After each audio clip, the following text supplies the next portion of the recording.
Chapter 517. The results of the old bishop's divination indicated that the historian called Sandro was currently in the northwest of the sinless city, near a place called the Ruins Excavation Site, about 50 kilometers away from the city. Even further to the northwest, there was a huge wasteland known as the Abandoned Ruins of the Gods. It was extremely vast and extended all the way north to the Arctic ice fields. There were countless secrets and dangers hidden within it. Even now, humans had not been able to see the full picture of it. The Ruins Excavation Site was only at the outermost edge of the Abandoned Ruins of Gods. It was considered relatively safe, so it attracted many archaeologists, explorers, and tomb raiders. Reynolds arrived at the location provided by the old bishop in the evening. It was not in the Ruins Excavation Site, but at the edge of the area next to a beautiful lake. There was also a secluded grove and a villa nearby. Someone had actually built a villa in such a place. Although it was surrounded by mountains and rivers, and the scenery was pleasant, it was next to the dangerous and mysterious Abandoned Ruins of Gods. Who knew if some monster or monster would suddenly jump out and snatch someone away? It was also because of the location of the Abandoned Ruins of Gods that even in the faraway, sinless city, the land prices in the north and west were the lowest. Only the poor lived there, while the rich and middle class lived in the south and east. There's indeed something fishy. Even I would not live in such a place. Reynolds found a secluded hillside nearby and squatted down. He activated the divine spell, Insight, and observed the villa from a distance. As expected, the interior was filled with lush greenery that complemented the scenery outside. This was a cult's stronghold. How filthy! How evil! No wonder they are not afraid of the monsters emerging from the ruins, because they are demons themselves. I really want to activate the Heavenly Punishment Sacred Sword and wipe them all out. But no, I'm a person who knows my priorities. I have to find out the conspiracy and purpose of these cultists first. I better wait for it to get dark and sneak in. Although I'm a priest, my skills in infiltration have reached perfection. Reynolds muttered to himself, lying down on the hillside and taking out his dinner for the day. Now that his days were better and he had money in his pocket, he could live a little more extravagantly. He did not have to eat potatoes anymore. So Reynolds's dinner today was a sandwich. It was made for him by the old bishop, not by the kitten. The meat inside was also fried beef, not the meat of the kitten. Reynolds ate slowly, patiently waiting for the sky to darken. Amia, who had come with him, sat on the ground like a duck.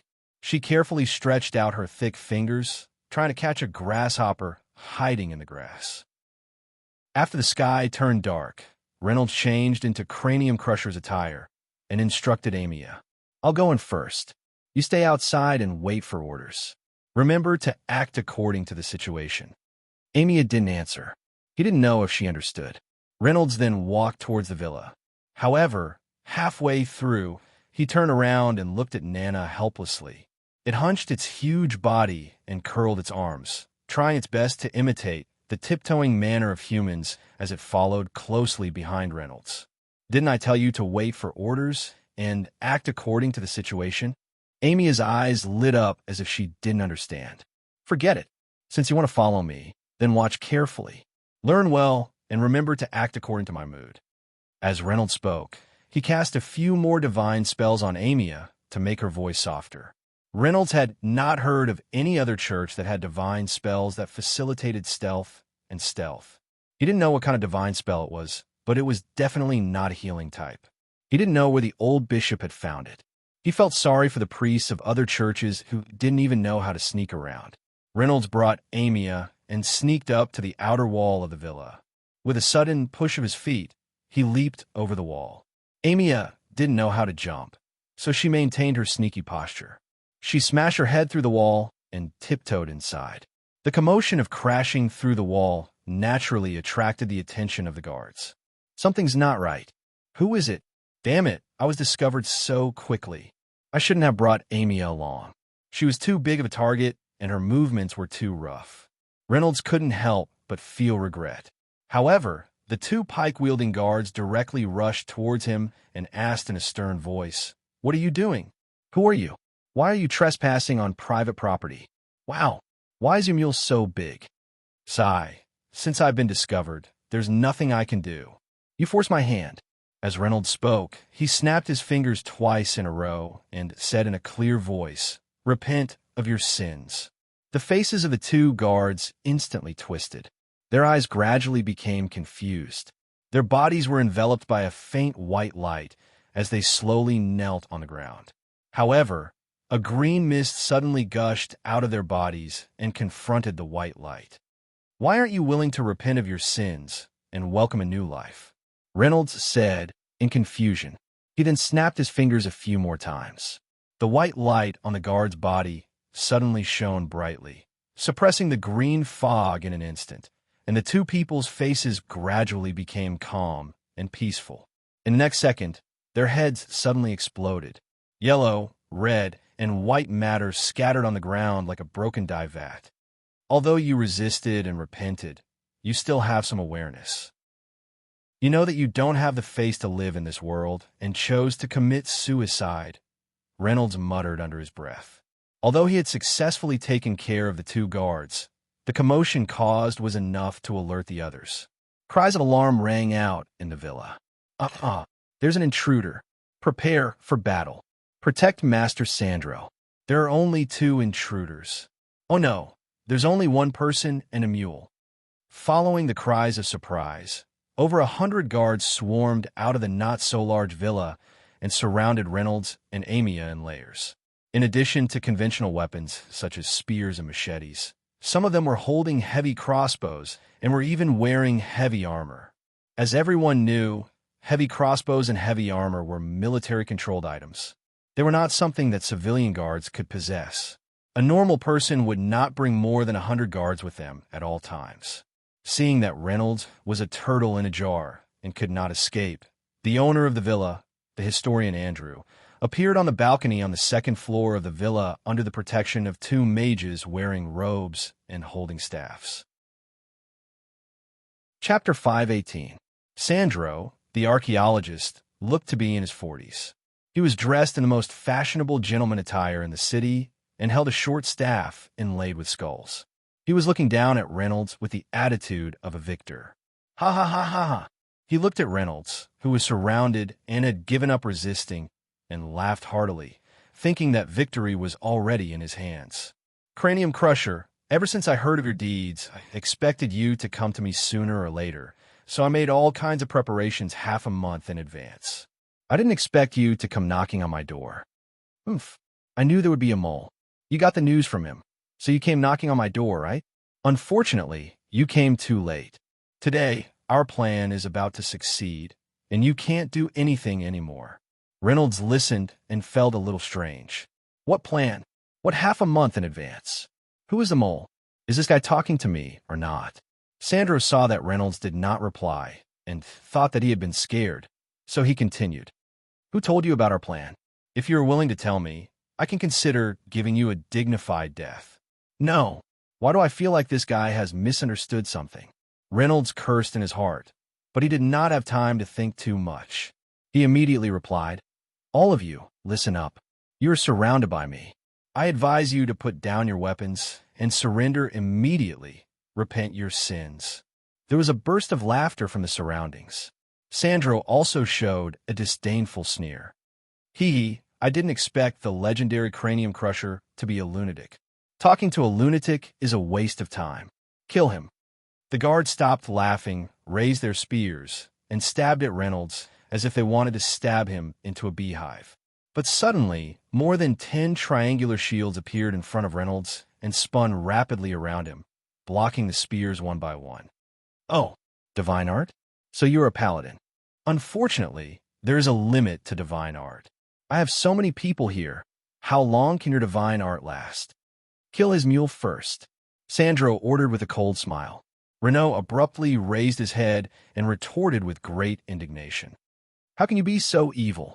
You kill my believers, and now you want to kill me. You won't even let my donkey go. You're so evil.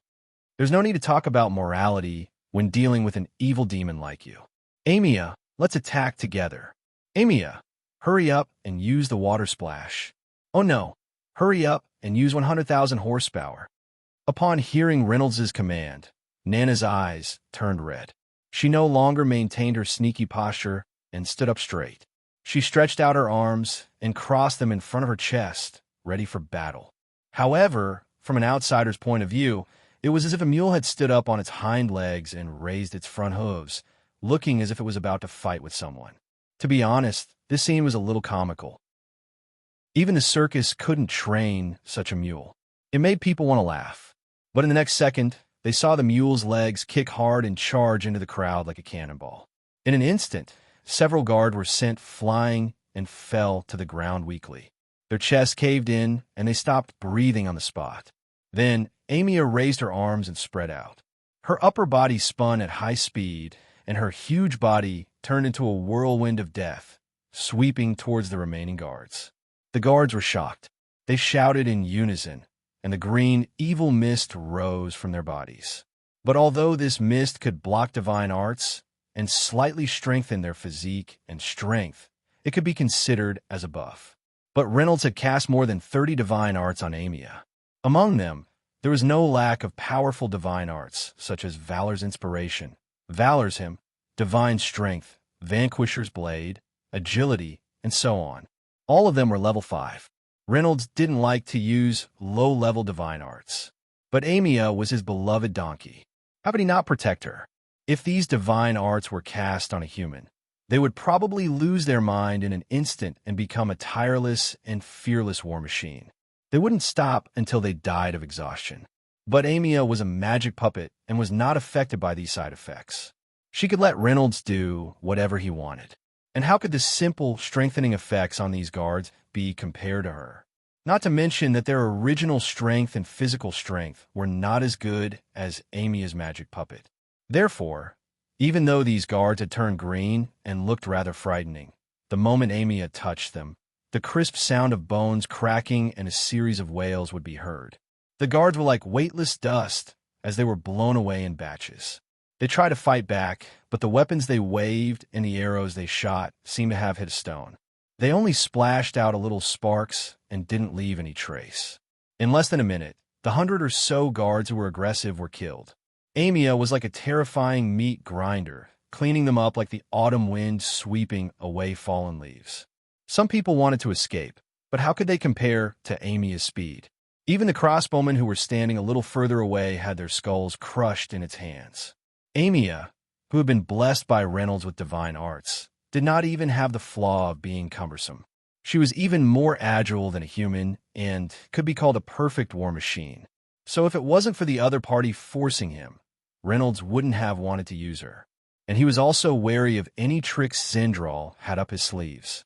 He was also wary of the 2 sorcerers who hadn't made a move yet, so he didn't rush to make a move. When dealing with a cunning sorcerer, he had to be extra careful, extra cautious. On the rooftop, Zindral was dumbfounded. What kind of mule is this? Why is it so fierce? Is it a chimera disguised as a mule? If a mule is so strong, how strong would a cranium crusher be? Is this kid really that terrifying? Zindral was almost scared out of his wits. He quickly ordered the 10 heavily armored elite guards to stop Reynolds, while he let the 2 sorcerers carry him away. He hadn't lost yet. He still had a trump card. As long as he found that lord, be it a mule or a cranium crusher, they were all ants. The 2 sorcerers quickly cast levitation spells, one on the left and one on the right, and flew in the direction of the ruins excavation site. Reynolds was stunned when he saw them escape. He quickly scolded, "Run away. If you can't win, then run. You can't be as bad as you." As he said that, he picked up a broken spear from the ground with one hand and started making hand signs with the other. Chapter 519. With the release of the divine spell, the broken spear in Reynolds' hand burned with a pure white holy flame, looking like a holy torch. Eric, who was being held back by 2 sorcerers, had been paying attention to Reynolds' movements. He quickly shouted, "Be careful." The 2 sorcerers were slightly stunned. They quickly worked together to hold up a magic barrier, and quickly comforted him. This is a long-range defensive barrier, enough to block any. Unfortunately, before they could finish their words, Reynolds had already waved his hand and threw out the broken spear. The broken spear drew a thin white line in the night sky and hit the barrier in an instant. The barrier was as fragile as an eggshell in front of the enormous power and the burning holy flames. It was easily penetrated, and the mage's chest was pierced through. The mage's unfinished words were stuck in his throat, and in the end, he turned into a flash of light in the sky. The sorcerer fell from the sky powerlessly. In the process of falling, the holy flame spewed out from the wound on his chest, turning his body into dust in an instant. Eric was a little dumbfounded. That was a living person, a noble sorcerer who was the disciple of the great sorcerer Venner. Yesterday, they were chatting, drinking, and playing with women, but in the blink of an eye, there was not even a corpse left. He felt a deep sense of fear engulfing him. Even when he was facing that noble and powerful existence, he did not have such a feeling of fear. What the hell is this cranium crusher? Why is he so terrifying? He quickly grabbed the other sorcerer's shoulder and urged sternly, "Faster, faster. While the elite guards are holding him back, we must hurry back to the ruins. Only that Lord can protect us." The mage could only nod his head with difficulty. He was only a grade 4 advanced mage and had not mastered levitation for long. If he were to fly by himself, he could guarantee his speed, but with a heavy burden, there was no way he could increase his speed. If he had not noticed that the cranium crusher was not chasing after him, he would have left Eric behind and fled back to Venner Sorcerer Tower. The reason why Reynold was not in a hurry to chase after him was not because he was stopped by the heavily armored guards, but because he was cautious. He felt that Eric was too decisive in fleeing. He didn't even have the slightest bit of fighting spirit. He hadn't even made a move yet, and he was already in a hurry to escape? Where are your hot-blooded courage and friendship? There might be a trap here. The other party was a cunning cultist and had a sinister mage by his side. He had to be careful. But of course, he couldn't let him go just like that. He was such a cruel and vicious cultist, and he definitely couldn't let him go. It wasn't easy for him to recruit a follower, and if he was killed by him, who knew if he would hurt other followers? Eric had to die. So he patiently waited for Amia to turn the elite guards into bloody tin cans. Only then did he jump onto the magic puppet's back, pointed in the direction Eric had fled, and commanded, "Let's go. Let's chase." After saying that, he quickly formed a hand seal and released a few holy flames, which landed on the surrounding corpses. The holy flames would automatically pursue evil and burn it to ashes. This villa that was full of filth and evil was its fuel. It would quickly clean up the scene to avoid any misunderstandings. Amia also took large strides and ran at high speed. Before the holy flames burned the entire villa, she ran out with Reynold and chased after Eric in the sky. He's flying so slowly? It's like he's purposely luring me to chase after him. There really is an ambush on the way. We must be more careful. I'll cast some divine spells on you. Reynold looked at Eric, who was flying slowly in the sky. He chased after him while casting divine spells on himself and Amia. Just like that, he kept a safe distance until he saw Eric and Amia land in an excavation site. He hurriedly fled in. It looked like they were digging an underground tomb. There were a few mine-like holes in the surroundings that led to the excavation site. Reynold watched Eric escape into the hole and carefully looked inside. He wasn't in a hurry to chase after him. "Amia, you must remember, don't go in caverns with complicated terrain like this. It's likely to be a trap set by the enemy. Countless powerful female knights and female elves have mistakenly entered caverns like this and fell into traps. In the end, they ended up as captives of the orcs and goblins. Their fates were horrible. So in this situation, the best way is to dismantle it." After saying that, Reynold made the magic puppet retreat slightly. He lit up his eyes and searched around the excavation site. He quickly found what he was looking for. It was a large cylindrical stone mill. It was probably used by the workers to flatten the surrounding roads. He quickly walked in front of the stone mill and tried to lift it. It was indeed very heavy. He could only lift it a little. "Sigh, I'm just a priest. Strength is not my forte," Reynolds said as he cast a divine power on himself. His strength instantly increased by several times. He could easily lift the stone mill above his head. At times like this, I guess I'll have to rely on the almighty divine spells. Carrying the stone mill, he walked to the top of the excavation site. According to the directions of the caves, he roughly estimated the location of the excavation site. He then drew a circle on the ground and began to make a series of hand seals. He was ready to cast a Tier 7 divine spell of punishment, Divine Might. This was also a divine spell that was not circulated in the outside world. It was more special. It was mainly used to deal with fortifications and besieged cities. It was very suitable for the current situation. Why would the elegant and easygoing Church of Mia keep such a divine spell? However, this did not stop Reynolds from feeling sorry for the priests of other churches. When they were hunting down enemies in the future, it would be very difficult for them to escape into bunkers or caves. As Reynolds' hands moved up and down, the stone mill began to emit a faint white light. It was getting brighter and brighter. It looked like there was some kind of energy gathering inside it that could explode at any time. Reynolds cast 3 divine might on the stone mill.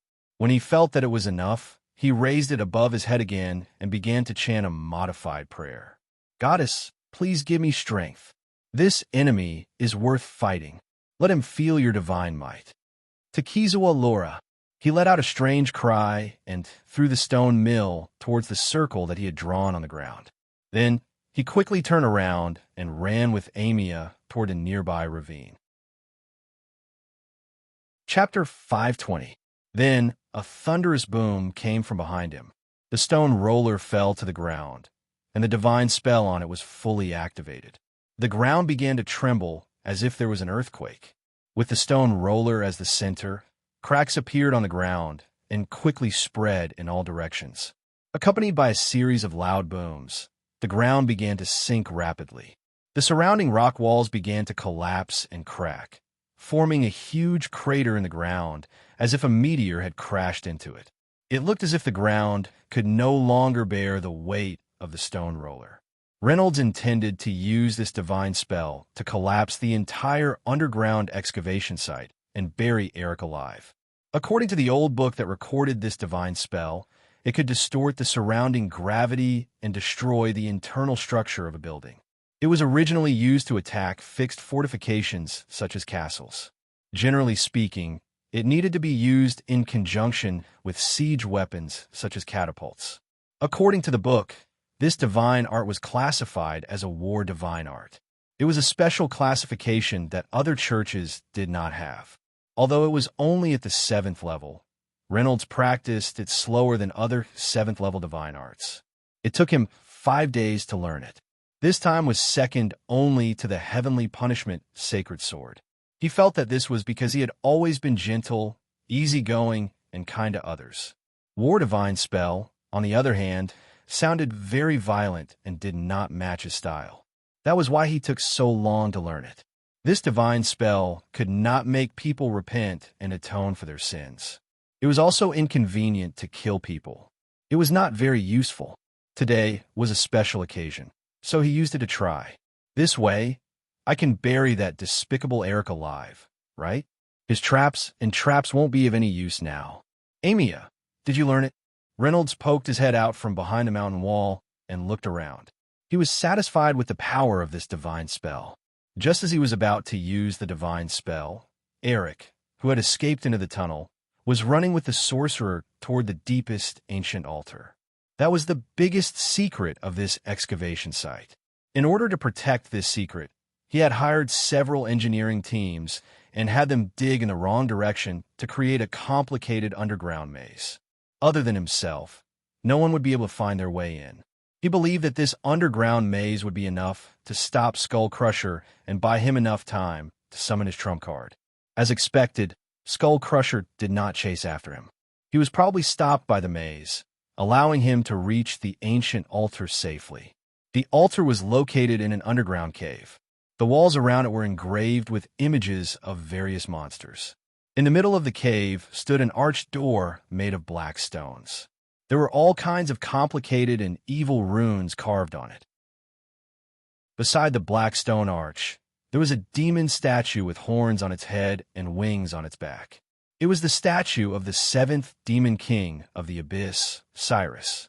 Even though it was a demon king of the abyss, its power and status were no weaker than the weaker evil gods.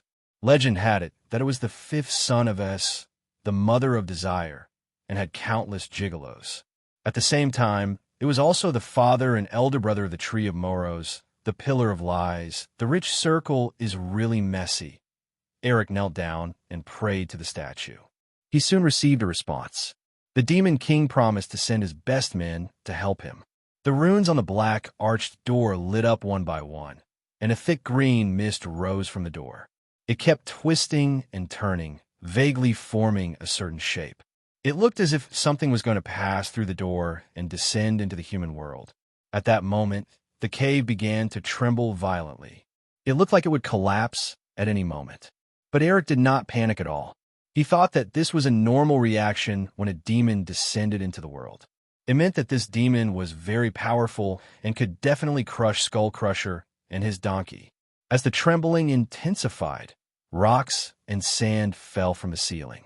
The sorcerer was not careful and had his head crushed by the rocks. He died instantly, but Eric was still fearless. He continued to kneel in front of the statue and recite the name of the demon king. Finally, a huge and ferocious body emerged from the black stone arch. It was 3 meters tall and had a terrifying head that looked like both a wild boar and a crocodile. Its mouth was wide open, revealing rows of fine and sharp teeth. It was wearing a purplish-black armor that was constantly burning with green, evil flames. In its hand was a huge chopper that looked like a saw. This was a tyrant demon, the most violent, bloodthirsty, and cruel demon in the abyss of hell. Not only was it strong and had thick skin and flesh, it also had a decent level of magic. Even among high-grade demons, it was one of the strongest. Legend had it that a tyrant demon could easily slaughter an entire human army and destroy a city.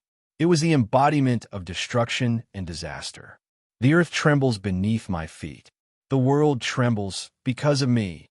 The tyrant demon roared in the demon language. It completely ignored the collapsing cave and looked at Eric, who was kneeling on the ground.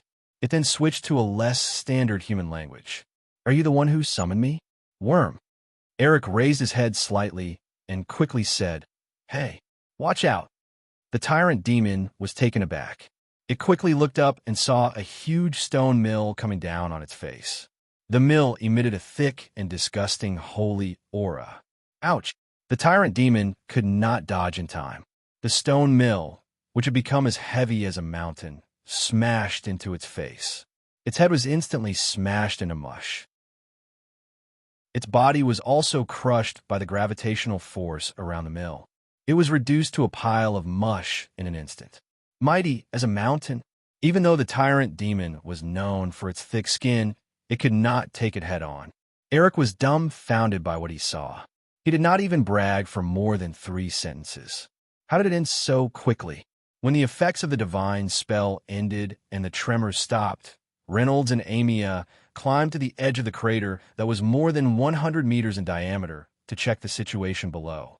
He discovered the strange black arched door and the demon statue next to it. They were actually unharmed in this calamitous catastrophe. The stone mill was stuck in the middle of the stone arch. It looked like it had completely blocked it. The glowing runes on the stone arch were extinguished. It was quiet. Reynolds quickly slid down the wall of the crater. He wanted to see how the stone arch and the statue could be so sturdy.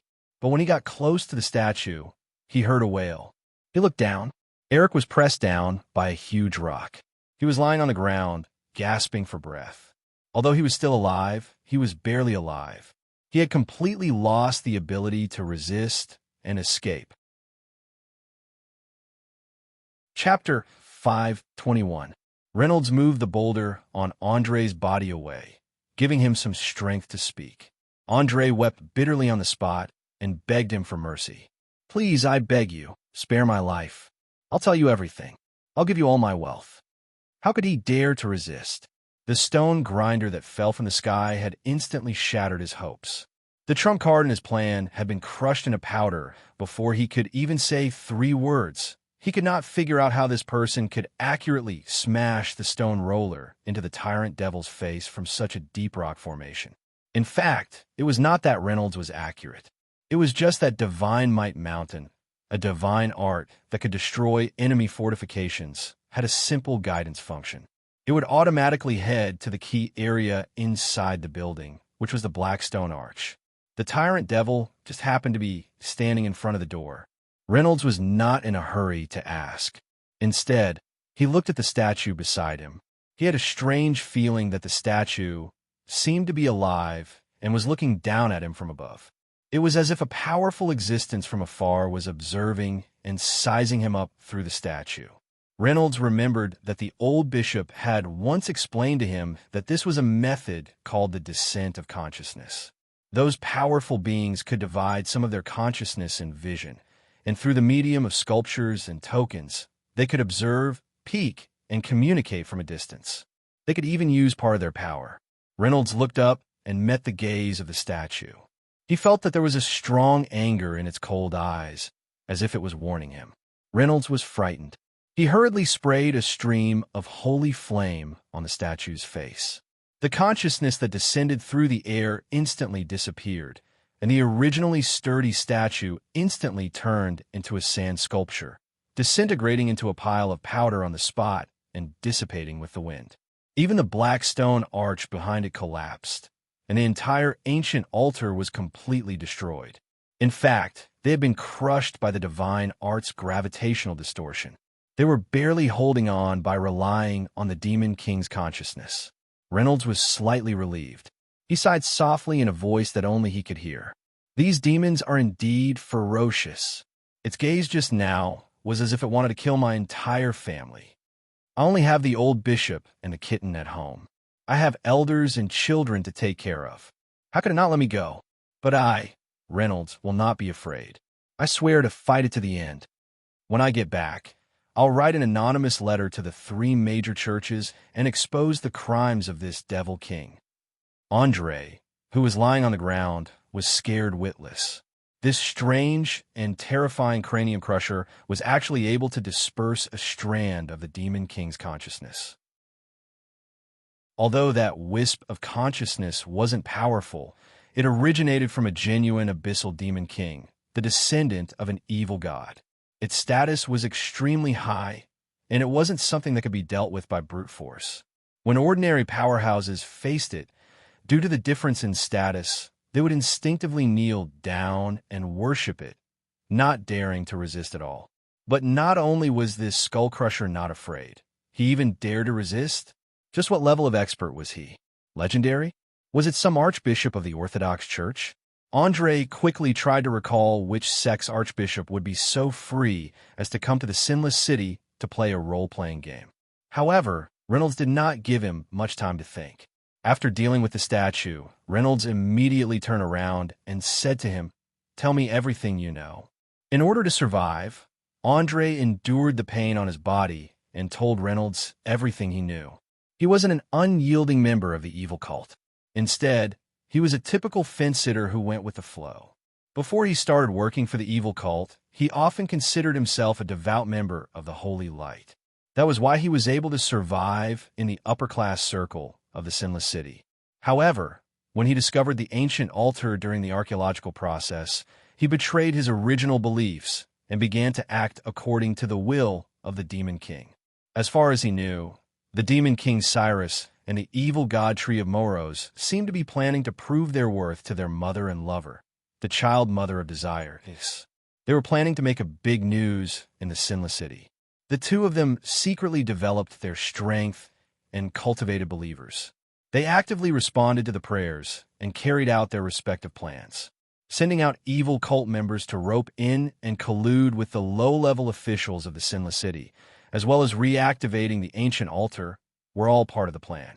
They were the preliminary preparations.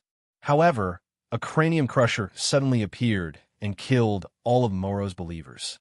Then, he destroyed the ancient altar, completely ruining their plans. Andre couldn't figure out who leaked the information to the cranium crusher, allowing him to know so much about the plan.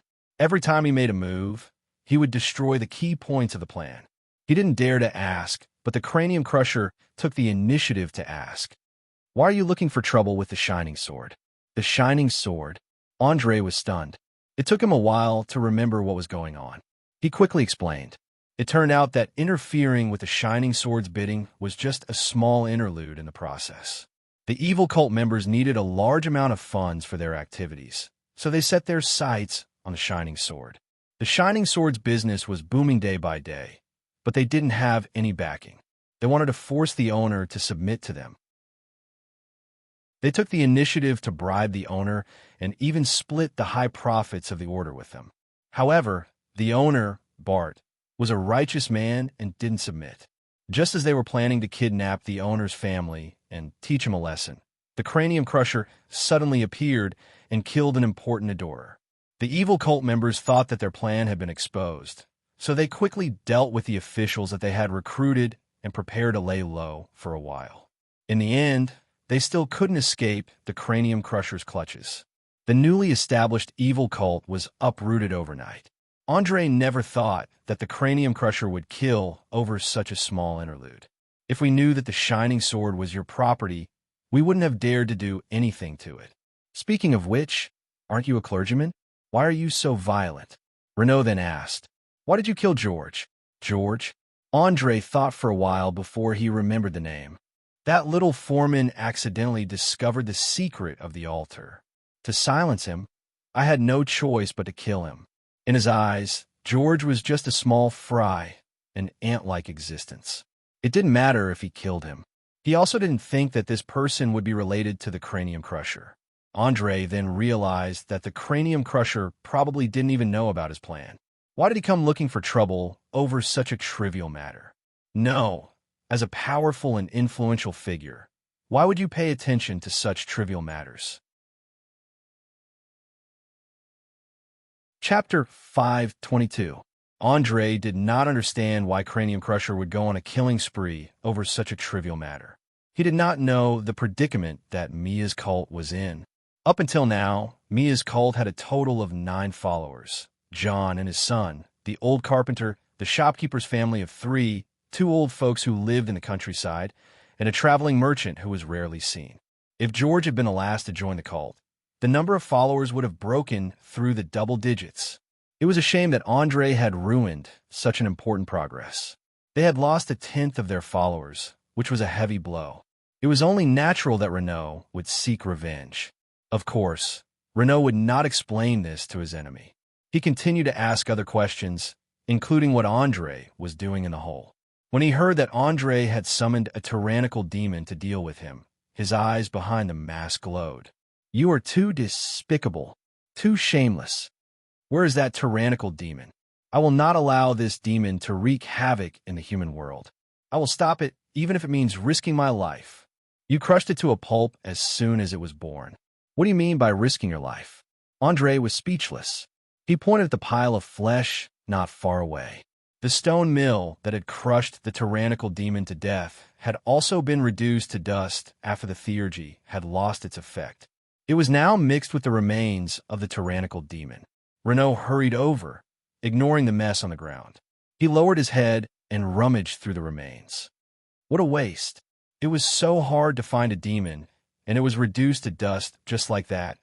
In the Sex Underground Library, there was a book that looked like a monster encyclopedia. It recorded high-level demons like the tyrannical devil.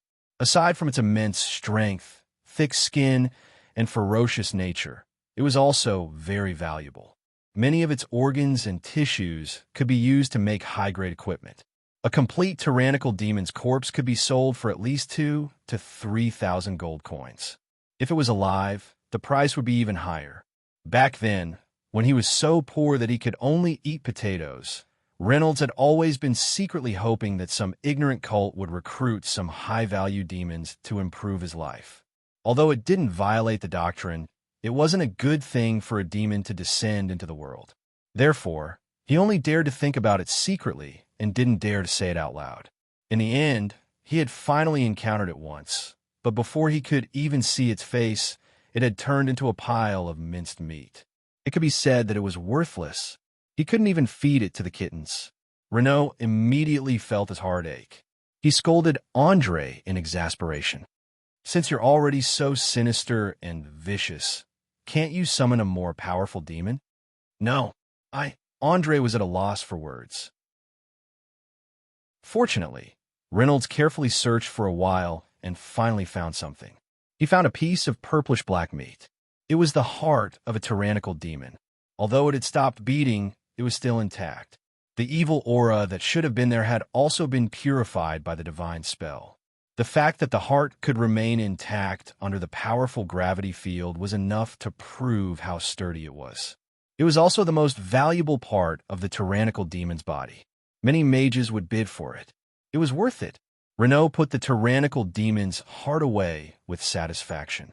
He continued to ask Andre a few more questions, mainly about whether the father and son duo had any other schemes. Andre was only a middle-level member. That was all he knew. He had already told Renaud everything. Throughout the questioning, Renaud used a lie detection divine spell, the same kind that Undine used to collect testimonies to ensure that Andre wasn't lying. "All right, we've more or less understood the situation. You should repent and turn over a new leaf," Renaud said at last. Andre couldn't help but feel elated. Although this cranium crusher was powerful, he wasn't cruel enough. He actually spared his life? Of course, now was the time to pretend to repent. As long as he could keep his life, he could go back and find his important friends. Unfortunately, before he could think about it, he heard a crisp snap of a finger. After a dull thud, Renaud lowered his head to look at Andre's corpse and muttered, "That's right." He muttered, "Looks like you know your sins and have chosen to turn over a new leaf." With that, he sprayed holy flames on the corpse to destroy it. Then, he jumped onto Amelia's back and returned to Sinless City. Not long after he left, a few groups of holy knights and crusaders covered a few carriages and arrived at the excavation site. These were the troops of the 3 major Orthodox churches. The group was huge, and there were at least 1,000 of them. When the tyrannical demon descended, the 3 major Orthodox churches in Sinless City all received a warning. They quickly gathered their men and rushed over in the middle of the night, ready to fight a bloody battle with the demon. Red-robed Bishop Yek even personally led a team to ensure that nothing would go wrong. Unfortunately, they only saw a clean battlefield. There wasn't even a corpse left. Bishop Yek jumped off the carriage, closed his eyes, and carefully sensed the residual energy waves in the air. After a while, he opened his eyes and said, "There's holy flames.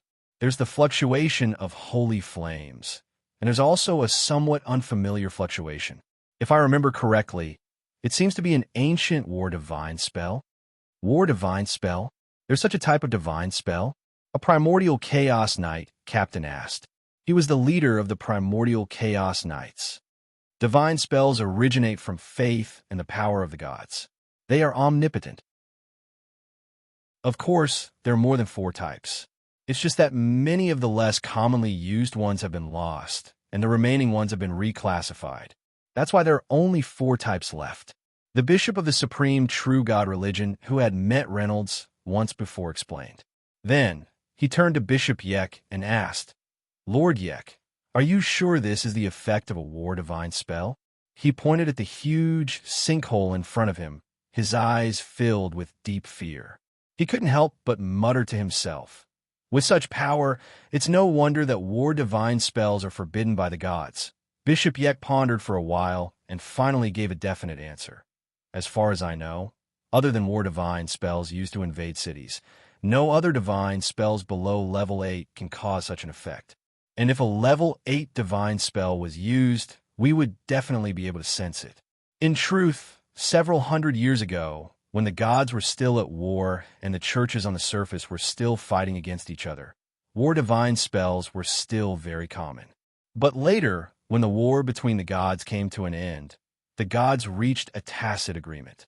The religions tended to coexist peacefully, and all kinds of destructive war divine spells were forbidden by the gods. But no one expected that today someone would suddenly break the ban. Chapter 523. The reappearance of the divine art of war caused the higher-ups of the three Orthodox churches to look serious. This was not as simple as someone breaking a taboo and breaking everyone's tacit understanding. No one would be so naive as to think that this was the personal action of a certain clergyman. If there was no instruction from a certain god behind this, how could he learn the long-lost divine art of war? But which god was he serving? What kind of considerations did this god have? Just as the three higher-ups were deep in thought, a crusader came over with a puddle of black powder. This is abyss crystal? Bishop Yek recognized the origin of the black powder at a glance. This is the key material to construct the abyss portal. So this is a demon altar? Those filthy monsters intend to invade the human world from here? And a powerful clergyman discovered their scheme and used the divine art of war to destroy the altar.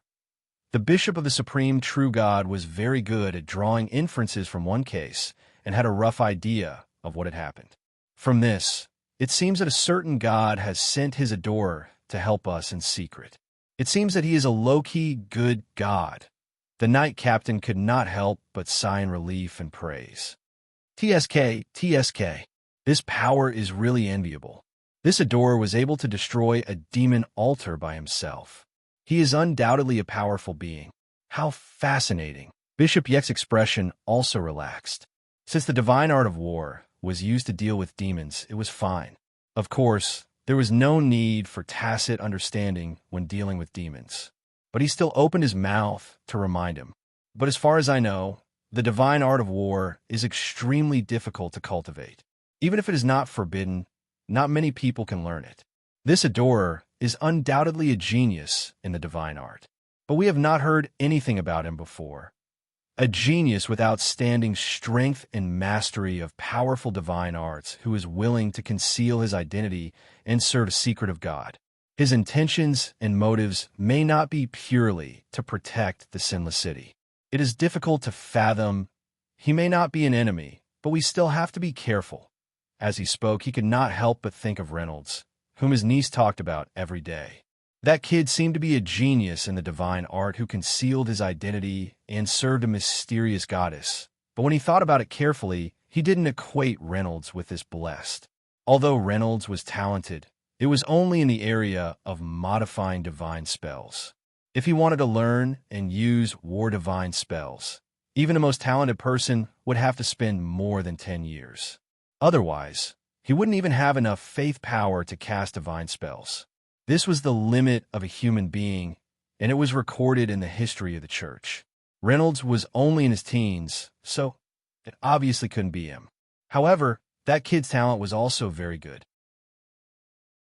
If he was given better resources and more opportunities, he would definitely be able to achieve great things in the future. At that time, he would marry his niece and have a few super genius babies. He would then choose the cutest and most obedient one and teach it carefully from a young age. As Bishop Yek thought about it, a kind smile appeared on his face. Lord Yiku, why are you suddenly laughing? Could it be that there's an answer to the problem? The knight captain asked in confusion.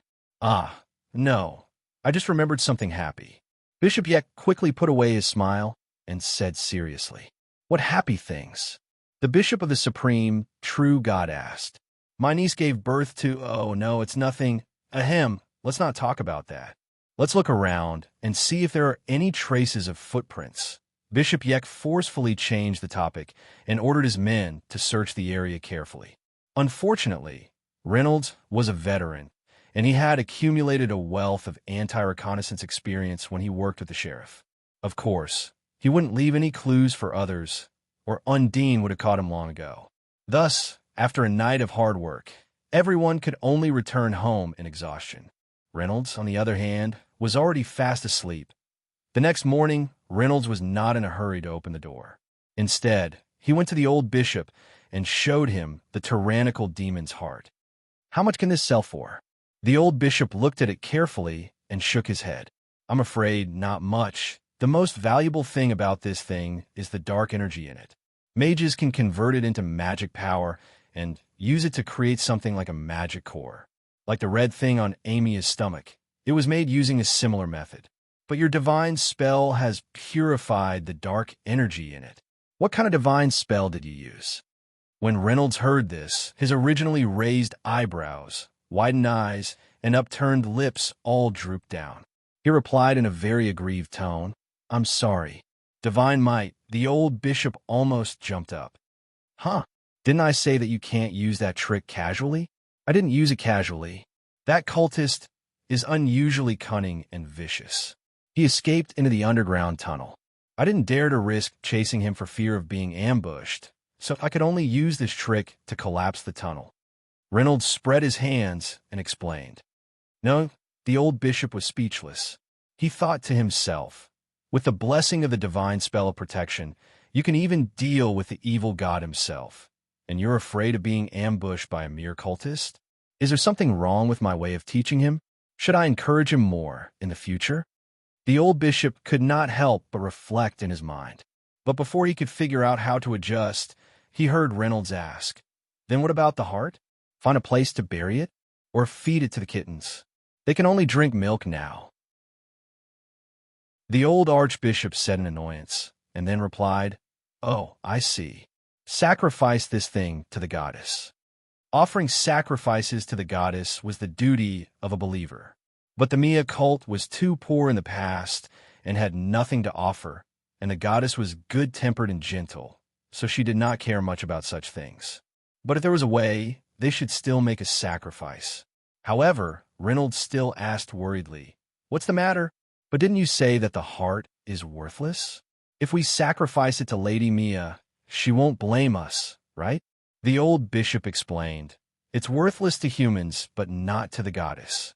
It's like money is useless to the goddess, but we need it. This is the heart of a high-level demon, after all. It's a rare and precious thing. The goddess should accept it, right? But you'd better find something else of value and sacrifice it together. We're living a good life now thanks to the goddess' protection, so don't make your first sacrifice too shabby." Chapter 524. Following the old bishop's suggestion, Reynolds hurriedly rummaged through the church. Our church may be a little poor, but we have 9 figures of believers, and everyone has given us a lot of things. If we look carefully, we'll be able to find something. Reynolds muttered as he rummaged through the cabinets. Soon, the table in front of the old bishop was filled with various items that Reynolds had found. Toys from his childhood, beautiful pebbles from John and his son, a wooden sculpture from the old carpenter, a vase from his former neighbor, a small flower that Amelia had picked from outside, a card with an address from the dark elf lady from the weapons shop, a monocle from Barinhouse's nephew, and a pair of white stockings of excellent quality. These items were all part of Reynolds's beautiful memories, and they were proof of his friendship with everyone, so he had kept them. Except for the white stockings, which seemed to have been left behind by Murtherin, Reynolds had kept them well, but had not found a chance to return them to her. That's about it. Is there anything else that you think I can offer as a sacrifice? Reynolds asked seriously. This is it. The old bishop did not know whether to laugh or cry as he looked at the various treasures that Reynolds had collected, and finally reluctantly took out the monocle. He remembered that it was a simple magical item that could be used to check the condition of an opponent, but it could only be used at a very close distance. It could only be used as a toy and could not be put to any practical use, but it was the most valuable item in this pile of junk. It's my first time offering, but there are only 2 offerings. It's still not enough, the old bishop said with some difficulty. Not enough? Then we can only...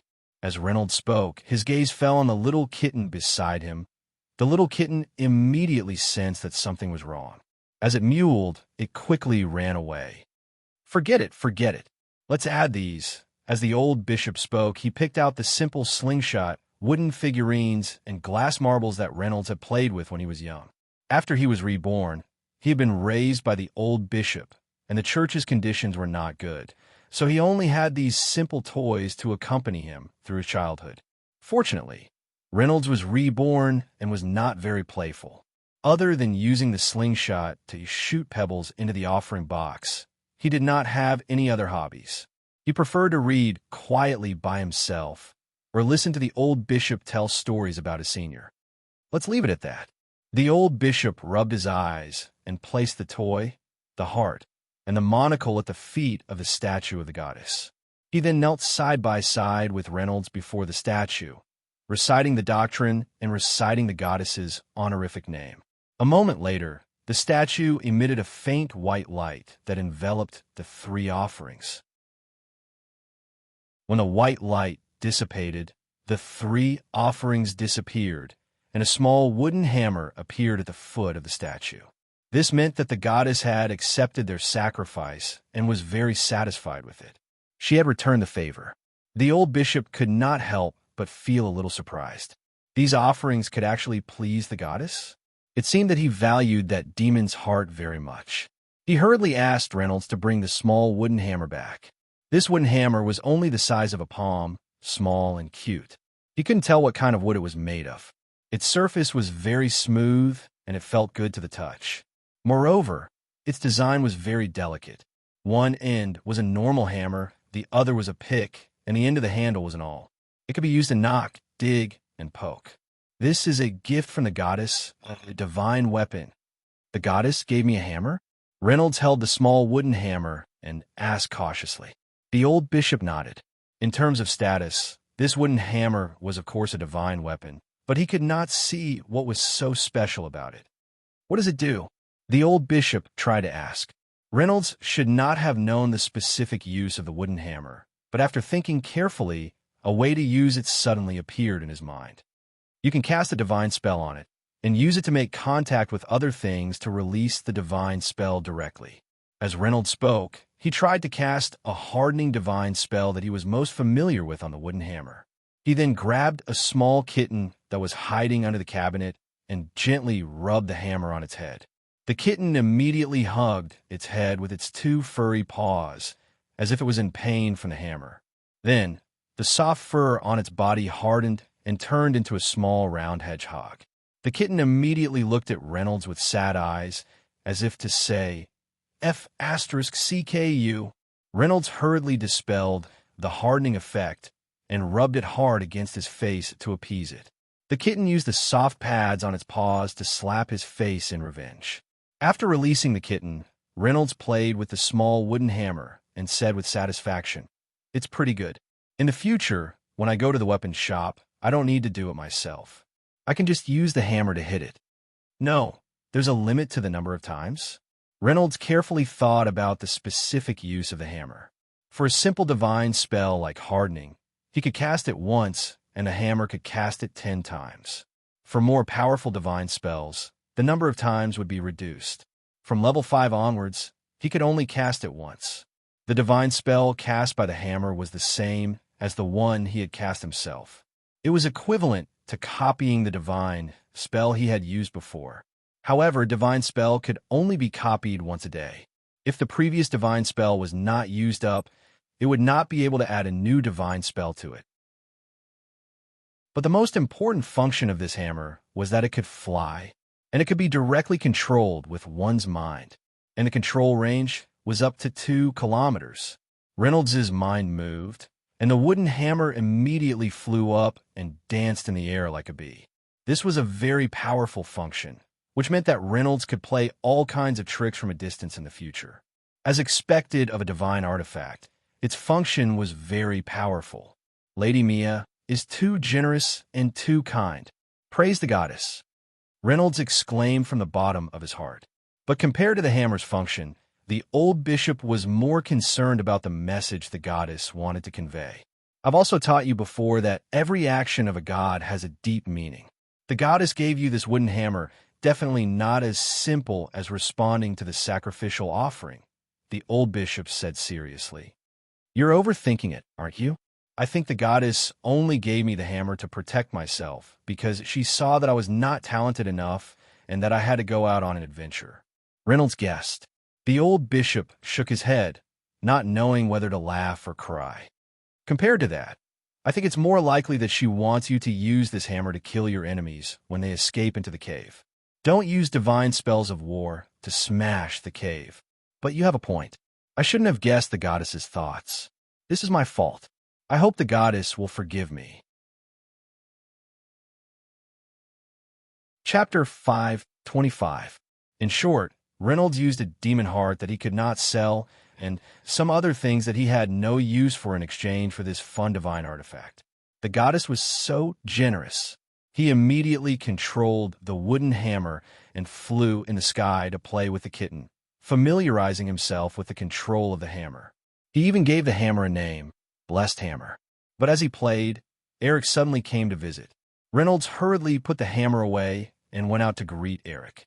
The old bishop had warned him not to let outsiders know about the existence of this divine artifact. It might attract the covetous eyes of criminals. It would not be too late to tell her when Eric was no longer an outsider. Die. Oh no, Bishop Eric, may the goddess protect you. Is there anything I can help you with? Reynolds greeted him formally, probably because Eric was dressed very formally today. He was back in his bishop's robe, wearing a mitre, holding a scepter in his hand, and following behind him was a follower who scattered flower petals and laid out a carpet. The only difference was that the white stockings on her legs had been replaced with a thicker one. It could no longer reveal the color of the flesh inside, but it was rounder and smoother. It looked like snow-white cream, making people want to lick it. Eric walked all the way to Reynolds and explained in a low voice, "Uncle Eric called me here. Uncle Yika told me to come over. He wanted me to be more formal to express my respect and gratitude to you." Thanks. The modification of the divine artifact was successful. Eric's blue eyes showed a hint of joy, and he turned his head to give the follower behind him a look.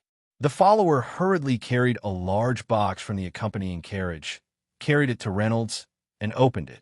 Inside were silver candlesticks, gorgeous vases, golden cups, and other home decorations, as well as male accessories such as a pocket watch, a cane, a top hat, and so on. Every item was beautiful and exquisite, and the price would not be cheap. Eric explained in a low voice, "The slow healing of the divine artifact has been slowed down. The modified dispelling technique with a slow healing effect has been put into use. It will definitely help a lot of people and bring them good news. When more priests master this divine artifact, we will announce it to the other churches in our names. In order to thank you for your contribution, Uncle Yi Ku has been preparing these items for a long time." Bishop Yek had originally planned to give him money directly, but he felt that it was too vulgar. Besides, Reynolds didn't seem to be in need of money. He also noticed that Mia's church was too plain, and Renault's attire was also very simple. Therefore, he carefully selected these decorations to enhance the appearance of the church. One could say that he put a lot of thought into it. And that wasn't all. Eric continued, "I'm sorry. Uncle Yiku also said that he hopes that you can continue to work hard and strive for more benefits for the people of the world in the future. If that's the case, he will give you a big gift." Big gift? But he didn't say what it was. He just stared at me and smiled. "In short, please allow me to represent the Church of God's Light to extend our highest respect to you. We will remember your contributions." As Eric spoke, he took a few steps back and solemnly drew an inverted 8 in front of his chest. He then bowed slightly to Reynolds in greeting. The lackeys behind her also saluted Reynolds in unison. Reynolds looked at this scene in silence. His expression was a little absent-minded, as if he saw more patients and pastors who benefited from this thanking him. Their faces were filled with smiles of happiness. Even a person like me can help so many people. That's great. He secretly sighed in his heart. After the simple thanking ceremony, the lackeys hurriedly moved the large box into the church. Then, they left in the carriage as per Eric's instructions. After the others left, Eric heaved a sigh of relief and said softly, "That's right. I've been busy teaching the other pastors how to master this divine art. I've talked a lot. It's exhausting." There was a slight change in her originally calm tone. It sounded like she was acting coquettishly and asking for comfort. This was actually something she learned from the love strategy books. Acting coquettishly when appropriate would make her appear more adorable in the eyes of boys. For this reason, she had secretly practiced it a few times. Will Reynolds find me more adorable? She didn't seem to be very confident. Fortunately, Reynolds' reaction was similar to what the book said. Feeling tired? Then why don't we not talk about the divine art today? Let's do something else to help you relax. In fact, other than giving gifts and thanking Reynolds, Eric also wanted to discuss the divine art with him. She still had many questions to ask. When she was with Reynolds, she felt very at ease. She didn't even feel tired talking. This in itself was a kind of relaxation. However, Uncle Yek said that he hoped that she and Reynolds could be closer. So, she planned to practice the knowledge in the book and test the results of her practice outside of the divine art. And Reynolds' reaction made her a little happy. According to the book, this reaction means that he cares about me, and I can take the opportunity to invite him to go to the park, hand in hand, or eat dessert together, silently looking at each other. Eric's thoughts ran wild. She felt her cheeks heat up, but just as she was about to practice the knowledge in the book, she heard Reynolds continue. So, let's put aside the divine art today and train our bodies. This is not an option in the book. What should I do? Eric started to panic. Do you want to run together? Reynolds asked again. Eric was even more panicked. She would fall down if she wasn't careful when walking. If she ran, fortunately, she was quick-witted. She lifted the hem of her robe slightly, revealing the white high heels on her feet. The shoes are nice. Won't you get dirty if you run in them? Reynolds said seriously. Well, so let's talk about the divine art. Eric hurriedly suggested. She actually wanted to suggest that they go to the park together, but when the words came to her mouth, she still talked about the divine art. The elderly bishop, who had inadvertently overheard their conversation, could not help but sigh and lament in a low voice. Don't worry. This is too difficult. So, Reynolds led Eric to the back garden, poured her a cup of tea, and borrowed a kitten for her to hold. Eric rubbed his face against the kitten and started to talk about what happened last night. Something seemed to have happened outside the city last night. Uncle Yek rushed there overnight, but when he came back, he gave a gag order. I don't know what happened. Maybe someone used some powerful divine art? I slept very well last night. I didn't know that something big happened. What could it be? I'm so curious. Reynolds answered without changing his expression.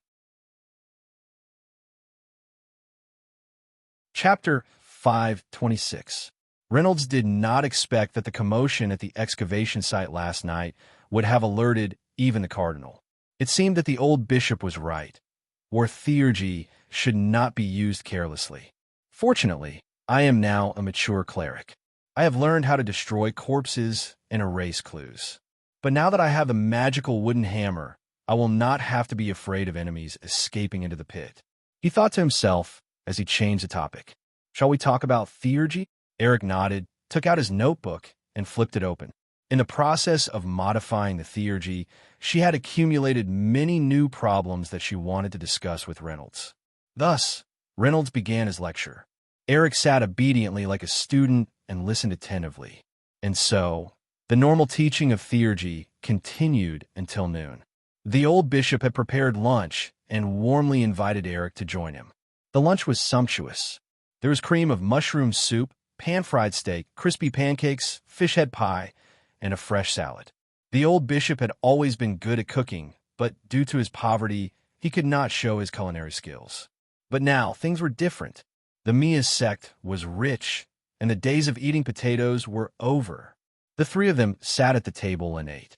The kittens crouched under the table and drank milk. It was a picture of familial warmth. As the three of them ate, they chatted about what they had seen and heard. Although Eric listened silently most of the time, listening to the conversation between Reynolds and the old bishop, he felt an inexplicable warmth in his heart. It had been a long time since she ate with others. Bishop Yek was very busy and did not have much time. Her followers would not sit at the same table as her, so she ate alone most of the time. Although the food of the Holy Light sect was better than that of the Mia sect, Eric still felt that the food here was more fragrant. There was a special, warm taste to it. The heartwarming and sumptuous lunch was soon over. Reynolds was busy clearing the table, while Eric leaned on the bench in the garden with the kittens in his arms.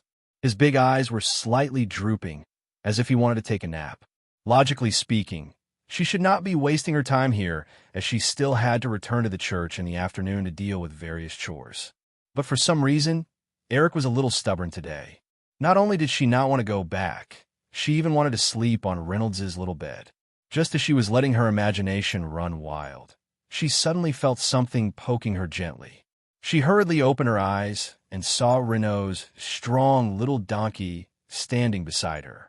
It had a very strong, holy aura around it and was clumsily reaching out one of its hooves to pass something over.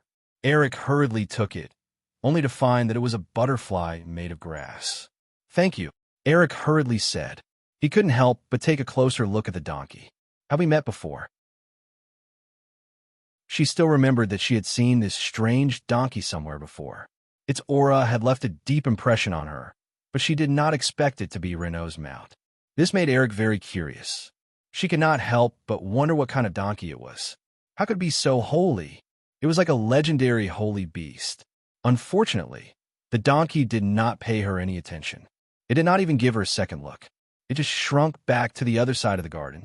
One had to know that animals were different from people or objects. Their aura was innate. It could not be cultivated, nor could it be strengthened. Therefore, Eric speculated that the donkey was a natural-born holy beast. It had an innate holiness and nobility. It was a very rare and precious animal. Even the three major churches did not have many holy beasts like this. No wonder it was so strong and so smart. Mia's cult is really something. Not only is the food delicious, the kittens are cute, and they even have holy beasts. Pastor Renault is also very handsome, very knowledgeable, and very gentle. Eric lowered her head to look at the grass butterfly in her hand. It was very delicate, fully demonstrating the craftsmanship of the Creator. She suddenly realized that the people and animals of Mia's cult were all very smart. Reynolds, of course, was the smartest person she had ever met. The old bishop was also a wise elder. The kittens were obedient and clingy. She heard that they could already help Reynolds with some simple household chores. Even the donkey was just as nimble with his hands. Could it be that the goddess Mia was a goddess of wisdom? But isn't the god of wisdom Fall? Is he Fall's follower? I wonder if he can give me wisdom and make me smart too? A dangerous thought suddenly appeared in Eric's mind. But fortunately, she quickly realized the mistake of this thought. She quickly shook her head and threw this ridiculous thought out of her mind. Renault had just finished washing the dishes. He walked over and asked in confusion, "Why are you shaking your head when you're alone?" "No, Eric did not know how to explain it to Renault. She could only let out a cute whimper, trying to get away with it. Renault let her go just like that. He noticed the straw butterfly in her hand. "Is this a gift from Amia?" Eric nodded and asked, "You're right. Amia? Is that its name? It's cute. It sounds like a bunny's name." "Haha, that's the name I gave it." Renault smiled proudly and said, "That's right. It only knew how to weave grasshoppers yesterday. Now it knows how to weave butterflies. Maybe it can weave tin and cat tomorrow." Just as Eric was about to ask him where he found the donkey and how he managed to weave it, a visitor came to visit the usually quiet Mia's church. Renault quickly went out to greet them. Eric stayed in the garden to avoid suspicion. It was a group of 4 people dressed like mercenaries. Walking in front was a middle-aged man with a stocky back and a bearded beard. Beside him was an Annie who was even more muscular than Reynolds. The other 2 were an elf dressed like a sorcerer and a caveman archer with a longbow. Reynolds went up to greet him curiously. "May the goddess protect you. Is there anything I can help you with?"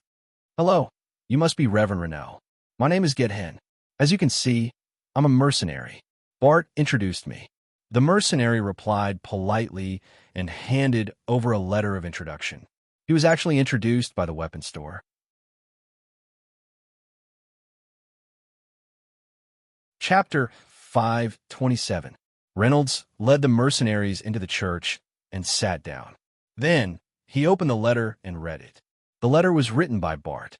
It said that the mercenaries were called Laughter and Victory. They were quite famous and powerful and had a good relationship with Bart. They had just received a commission from Sir Donald. They needed to go to Yorktown, a mining town outside the city, to pick up a bag of raw gemstones and send them back to the jewelry store in the city for processing. It would take about 2 days of travel. Normally, the journey would be very safe.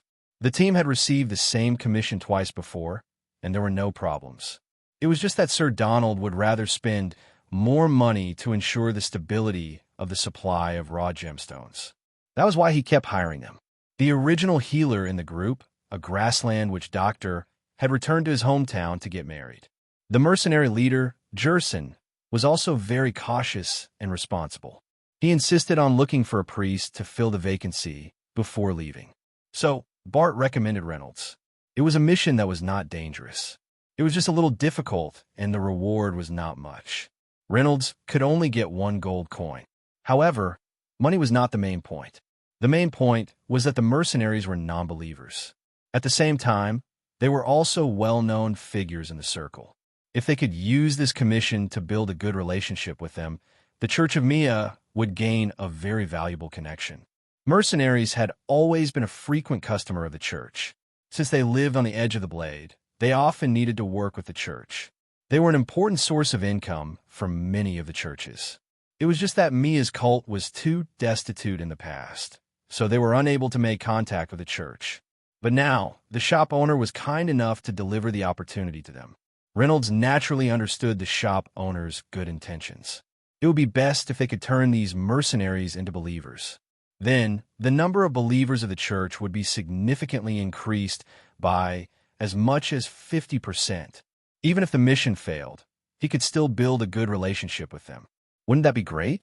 So, he kept the letter and said, "I understand the situation. I've already understood the situation. Do you want to hire me to make a trip?" "Yes, Bart said that you are a very good priest. Your skills are superb and can be said to be excellent. So, we would like to trouble you." The mercenary leader, Jerson, quickly flattered. No one would mind getting to know a few good priests, especially mercenaries. They needed to maintain a good relationship with them. So, they came with the intention of making friends. But during the day, Reynolds was in a submissive state. He hurriedly said modestly, No. You flatter me. I'm still young. I still need to work hard." "Ha. Just as Bart said, you're a very humble young man." Gus Sun smiled.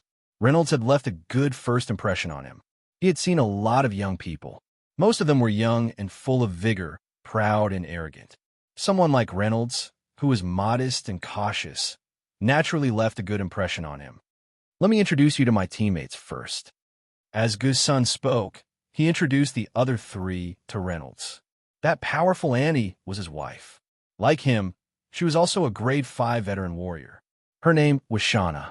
That caveman was the team scout and archer. His name was Echelon, and he was also at the 5th grade. The last elf sorcerer was called Shoe Sapling. He was tier 5 and specialized in earth and wind magic. He had just turned 400 years old this year. With a smile on his face, Reynolds nodded and shook hands with them one by one, but he was cursing in his heart. Why were the blind caveman archers? Were they really going all out? Why does a 400-year-old elf look as young as me? He's even a little more handsome than me, but he's only at the 5th grade at the age of 400. Looks like he's the same as me, a pitiful person with no talent. After Gus-san finished introducing his teammates, he paused for a moment. He wanted to wait for Reynolds to introduce himself, but Reynolds was thinking too much and did not open his mouth. Gus-san could only ask in a reserved manner. "Although I've heard about you from Bart, I still want to know what kind of divine art you're proficient in." He saw that Reynolds was young and did not look like a veteran priest who was proficient in healing and redemption divine arts. He might not even have mastered many divine arts. It was his duty as the team leader to understand the condition of each member. Even if this was just a simple and safe mission, he would treat it seriously. The mercenaries who died in simple missions could already circle the Sinless City a few times. Well, I don't actually have any divine art that I'm particularly proficient in. If I have to say, I'm more proficient in the divine art of protection. Reynolds answered truthfully. Divine art of protection? Gus-san was slightly surprised. Wasn't that the domain of paladins? Although it sounded a little strange, divine art of protection was a good thing, especially in terms of life-saving. Most of the time, it was more effective than healing divine arts. With protection and healing, the safety of his teammates would definitely be greatly guaranteed. So Gus-san's surprise quickly turned into pleasant surprise. He quickly said, "That's great.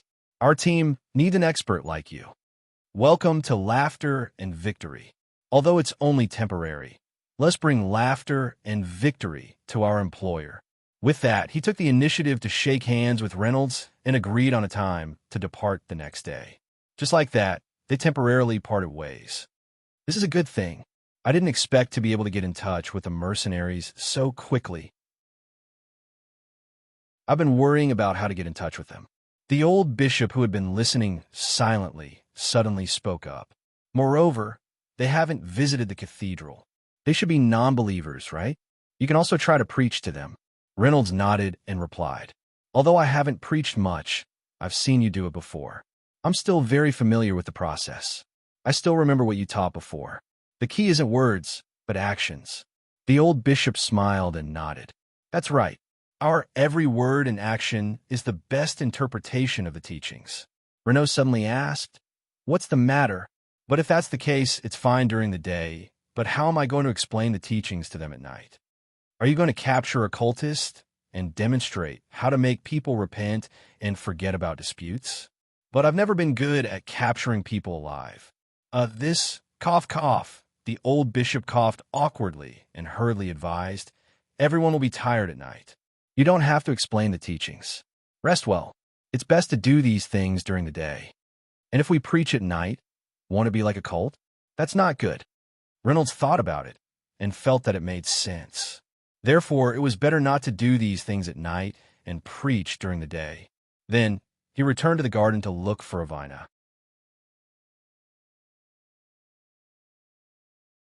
Chapter 528. Reynolds went back to the garden and found Mithrin. He told her that he would be going on a long trip in the next 2 days. Mithrin's eyes flashed with surprise when she heard that. She asked, "You actually accepted such a commission?" She had always thought that Reynolds was an archbishop. Logically speaking, he should not have to deal with such trivial matters. But Reynolds asked back without any self-awareness, "Why not?" Mithrin tilted her head slightly and thought for a while. She could not find a good answer. After all, Reynolds had always considered himself a priest. But she had an idea and quickly asked, "Do you accept any commission? As long as it's simple and safe, doesn't take up too much time, and can be profitable at the same time." Reynolds answered bluntly. Mithrin nodded and had a little plan in her mind. When she was on leave, she would ask Reynolds to accompany her shopping, to the park, and to dessert. Although a direct invitation seemed fine, she was worried that Reynolds would come up with some other answer, like asking her to go for a run or something. If it was a commission, she would not have to worry about him rejecting it. With beautiful expectations, the two discussed theurgy normally for the whole afternoon. It was only when it was almost dark that Mithrin hurried back to the church to deal with the chores that had been put on hold. She did not even have time for dinner. When he sent her off, Reynolds said, "I heard that there's a sweet corn in the town. I heard that Yorktown has a very tasty sweet corn. I'll bring some back for you this time." I'm looking forward to it," Mithrin replied with a little joy. After sending Mithrin off, Reynolds turned back to prepare his luggage for tomorrow. There was nothing much to prepare. Some simple dry rations to eat at noon. They would arrive at Yorktown in the evening, stay there for the night, and return the next day. So he only brought the sandwiches that the old archbishop had prepared for him and the small wooden hammer that the goddess had given him. He did not even bring his cranium crusher outfit. Anyway, it was just for one night. There was no need. At dawn the next day, Reynolds sat in his donkey cart and met up with the mercenary team outside the city. "You're very punctual. I thought that a young man like you would always be a little sleepy." Captain Ferguson greeted him and turned his head to look at Amia. But this mule, do you want me to get you a horse?" He was worried that the mule would not be able to keep up with his speed. "Thank you for your kindness, but my Amia is very fast and has great endurance. Don't worry, this journey is just a warm-up for her," Reynolds said confidently. "All right, then," Captain Jerson said helplessly. He didn't force the issue, but they were traveling at a slower pace. At this speed, they would only reach Yorktown by nightfall. Fortunately, this matter wasn't that urgent, and it would be easier for them to walk slowly, so the other mercenaries didn't say anything. Everyone chatted as they walked. Reynolds listened silently and pondered how he should open his mouth and preach the doctrine to them. However, they did not expect that as they chatted, the topic would automatically turn to Reynolds. Say, why do you think that skull crusher has disappeared recently? The elven mage, Sapling, suddenly asked. Didn't you just kill a baron a while ago? Because of this, it seemed to have caused quite a commotion, but it seemed to have calmed down later. Aunt Sandra replied. The previously silent caveman scout was also intrigued by this topic and asked, what do you think? He asked, is a baron worth his time? Worth it. Of course it's worth it. I've always treated everyone equally, regardless of their status, Reynolds answered secretly in his heart. The elven sorcerer said, don't underestimate these nobles. Don't underestimate these human nobles. Even if their ranks aren't high, they're just as crazy as those famous people. They might even be crazier.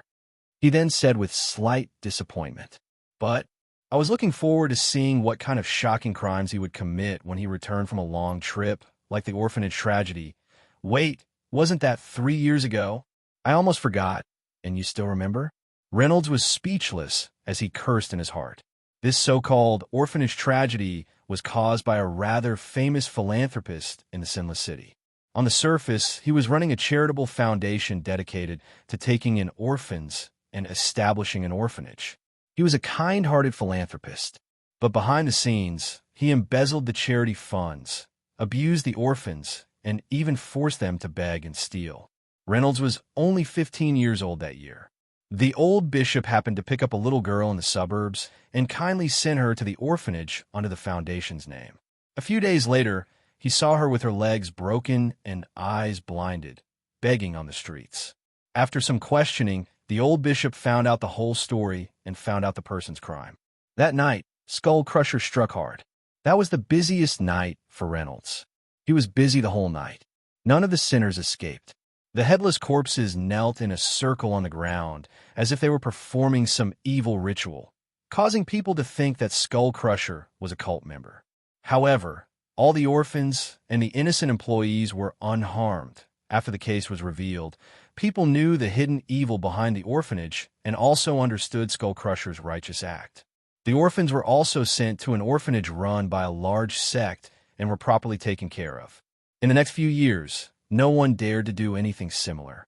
It was after this big case that Skull Crusher became famous and attracted his first batch of fans.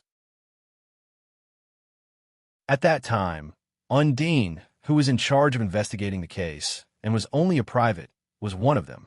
Although it was 3 years ago, I still feel happy when I think about it now. I wish I was by Skull Crusher's side back then and fought side by side with him. Unfortunately, he's been keeping a low profile recently. The elf mage finally concluded. Reynolds, on the other hand, was silently criticizing. Do you have some misunderstanding about me? I'm not keeping a low profile recently. I've always kept a low profile. And I'm not that short of money recently, so I don't need to covet First Lieutenant Undine's 10 silver coins. So I clean up the corpses very well. In the future, Skull Crusher will probably disappear completely, or change his name to Purifier, right? When Aunt Shauna heard the mage's words, she said half-jokingly, you can't even be our teammate, and you want to team up with Skull Crusher? Then your body would have turned to ashes long ago. Do you know how much his head is worth? Of course I do. 2,000 gold coins, the highest bounty in the city, the 5th highest in the country. And I heard that it's even more valuable if you catch him alive. Many rich women are willing to pay an unprecedented high price for him. Chapter 529. An unprecedentedly high price. Reynolds was so shocked that he couldn't help but rub his chin. I'm actually that valuable? Why don't I just know? No, I'm a devout believer of the goddess, the kind with a backbone. How can I have such thoughts? Fortunately, he quickly rejected the ridiculous idea. Meanwhile, the mercenaries were still discussing Cranium Crusher. Compared to the bounty, I'm more interested in Cranium Crusher's rank. Captain Gesson asked. He's at least a grade 6 elite, possibly even a grade 7 master. The caveman scout quickly replied. He was already this strong when he first came out. Now that a few years have passed, he should be at least grade 7, right? He might even be at the threshold of grade 8 legendary. And we're only at grade 5. Captain Gesson couldn't help but reveal a bitter smile as he spoke. I don't even have a rank. Renault cursed silently at the side. Clerics usually didn't participate in the rankings of the outside world because their strength and combat ability didn't depend entirely on their own efforts. They were limited by their own positions. If they couldn't become bishops, they wouldn't be able to use grade 6 divine spells. Their ranks were quite fixed. Things like falling off a cliff after a sudden epiphany and breaking off an engagement in public wouldn't happen to clerics. But why would they care about my rank? Reynolds was curious as he continued to listen to the mercenaries' conversation.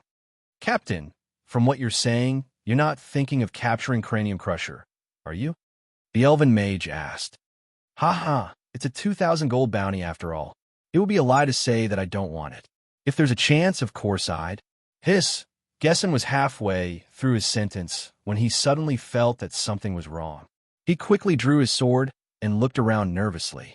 His instincts, which had been trained from dancing on the tip of a knife for many years, made him feel a strong sense of crisis at that moment. It was very clear, and almost like a real sense of crisis. He had only felt this kind of feeling in a moment of life and death. It was as if Cranium Crusher had heard his words and was coldly watching from the side, ready to jump out and smash his head open at any moment. The other mercenaries had similar reactions. They immediately stopped chatting, reined in their horses, and slowed down their pace. They held their breaths and looked around nervously. They didn't dare to dismount because they might have to ride away at any time. But after looking around for a long time, he found nothing. There was only a quiet road and an equally quiet grove beside him, as well as Pastor Reynolds, who had an exceptionally amiable smile on his face. After confirming that there was no danger, the mercenaries let out a sigh of relief. Just now, I almost thought that I would die. What exactly is going on? Captain Gusson asked with lingering fear. I have the same feeling, but there is nothing strange in the surroundings. Pastor Reynolds, do you feel anything? The caveman scout asked. No, what happened to you guys just now? Reynolds smiled and asked, as if he was still unaware of the situation and didn't feel anything. The other mercenaries didn't say anything. Not everyone had the same instincts for danger, so they continued to talk about the strange sense of danger. Don't tell me it's because we mentioned Cranium Crusher and attracted his attention. I've heard that some powerful existences can sense when others are talking behind their backs, the caveman scout asked. But isn't this a power that only angels and gods have? The elven mage added. I've heard that some powerful demigods can also do it. Don't tell me Cranium Crusher is already a Class 9 demigod? Ahem. Anyway, let's not talk about him, Captain Gusson hurriedly said, as if he wanted to explain to Cranium Crusher from afar. I was just joking. No matter what, he is still a powerful existence. He is not someone a small team like us can covet. I was just joking, and I also admire Cranium Crusher's style. Upholding justice, punishing evil. That is what a true hero should do. Just thinking about it makes me fascinated. Why would I chase after such a person? The other mercenaries also agreed. Yes, I have always been a fan of Cranium Crusher. I was a fan of Cranium Crusher when I was just born. Let's talk about something else. Reynolds didn't know whether to laugh or cry. Am I that scary? Am I not elegant, easygoing, gentle, and kind? Sigh, people have a lot of misunderstandings about me.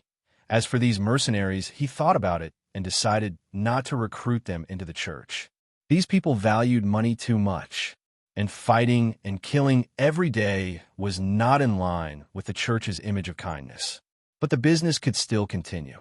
Reynolds didn't mind having more ways to earn money.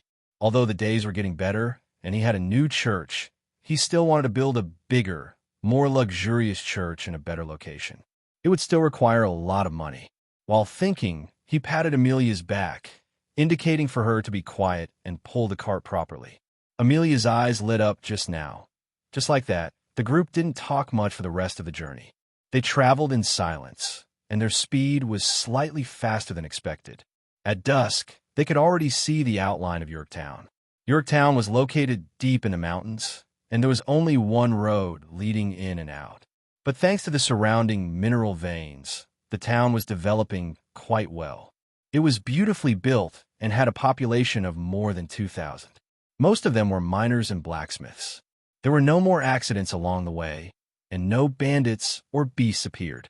It seemed like this was going to be a successful mission. But when the group got closer, Reynolds suddenly pulled the reins in his hand and signaled for them to stop.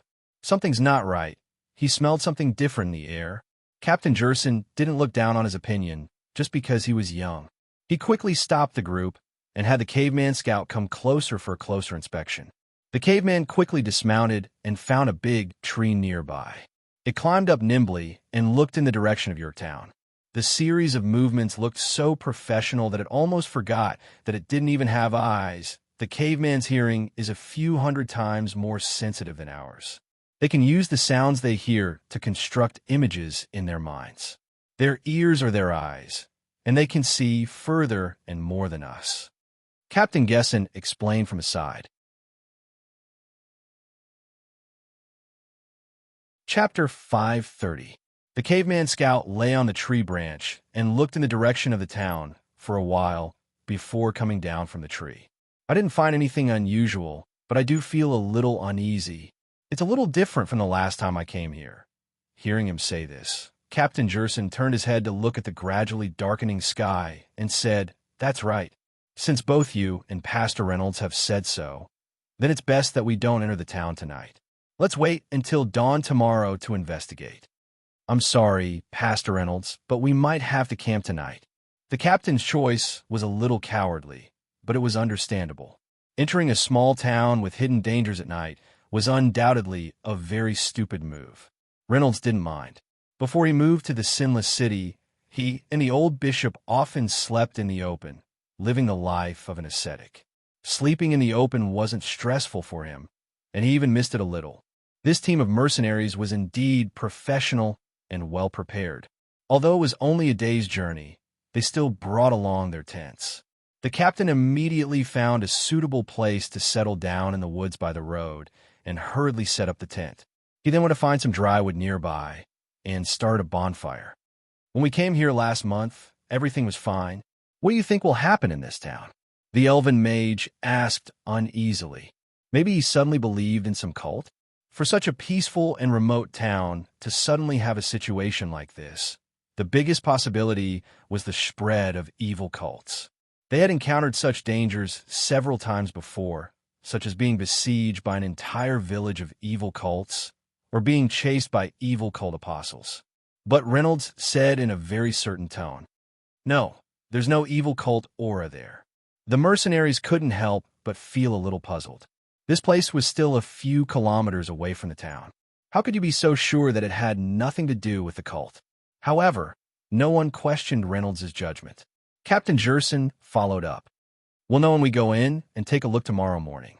With Pastor Reynolds around this time, even if we encounter the cultists, we should be able to escape unscathed." Most of the mercenaries had been attacked by cults when they were carrying out various missions. Most of the time, they could only run. When they returned, they had to go to the church to look for clergymen to treat their wounds and check their bodies for curses. Therefore, it would be much more reassuring to have a cleric in the team, not to mention a skilled cleric. Reynolds didn't reply. Instead, he used the excuse of having to pee and went into the depths of the forest alone. He activated a divine spell of insight, and his eyes lit up as he looked in the direction of Yorktown. In his eyes, Yorktown was covered in a layer of gray. It was similar to the aura of undead creatures, but there were some differences. It was something he had never seen before. If he wanted to know what was going on, he could only go in and take a look. So he hid in the woods and cast a few divine spells at the camp from a distance. Mind calming. This was one of the simplest and most basic divine spells. It wasn't even classified into a specific category, but it was also the first divine spell that many priests learned. Its specific effect was to make people relax. It was usually used to soothe people. Normally, when people entered the church, the cleric would cast mind calming on them. This way, they would be able to calm their emotions and relax their minds. They could also take advantage of the situation and claim that it was some sort of blessing or protection to make the people feel good about the church. However, Reynolds rarely did this. It wasn't because he was lazy, but because he was a little heavy-handed. A single mind calming could make people sleepy. If it was two, it was similar to a mage's hypnosis. Therefore, when it was necessary to cast mind calming, it was usually the old bishop who did it. But now, after Reynolds cast a few mind calming at the camp, the mercenaries immediately fell asleep like dead pigs. I'm going to take a look in the town. You stay here and don't move, Reynolds instructed Amia. He then lowered his head to look at the snoring mercenaries and added, keep an eye on them. At the same time, keep an eye on them. Don't let them run around or get eaten by wolves. With that, he turned and walked toward the town. Of course, he would not wait until the day to move with the mercenaries. That would be troublesome. It was much easier to go alone. After he walked away, Amia, who had been kneeling on the ground, suddenly moved. She found a few thick hemp ropes from the horse beside her and walked towards the sleeping mercenaries. Reynolds was only halfway there when the sky turned completely dark. The surrounding temperature dropped abruptly, making it very cold. Reynolds thought for a moment and opened his left hand. A pure white holy flame instantly lit up in his palm, illuminating the path ahead and warming the surroundings a little.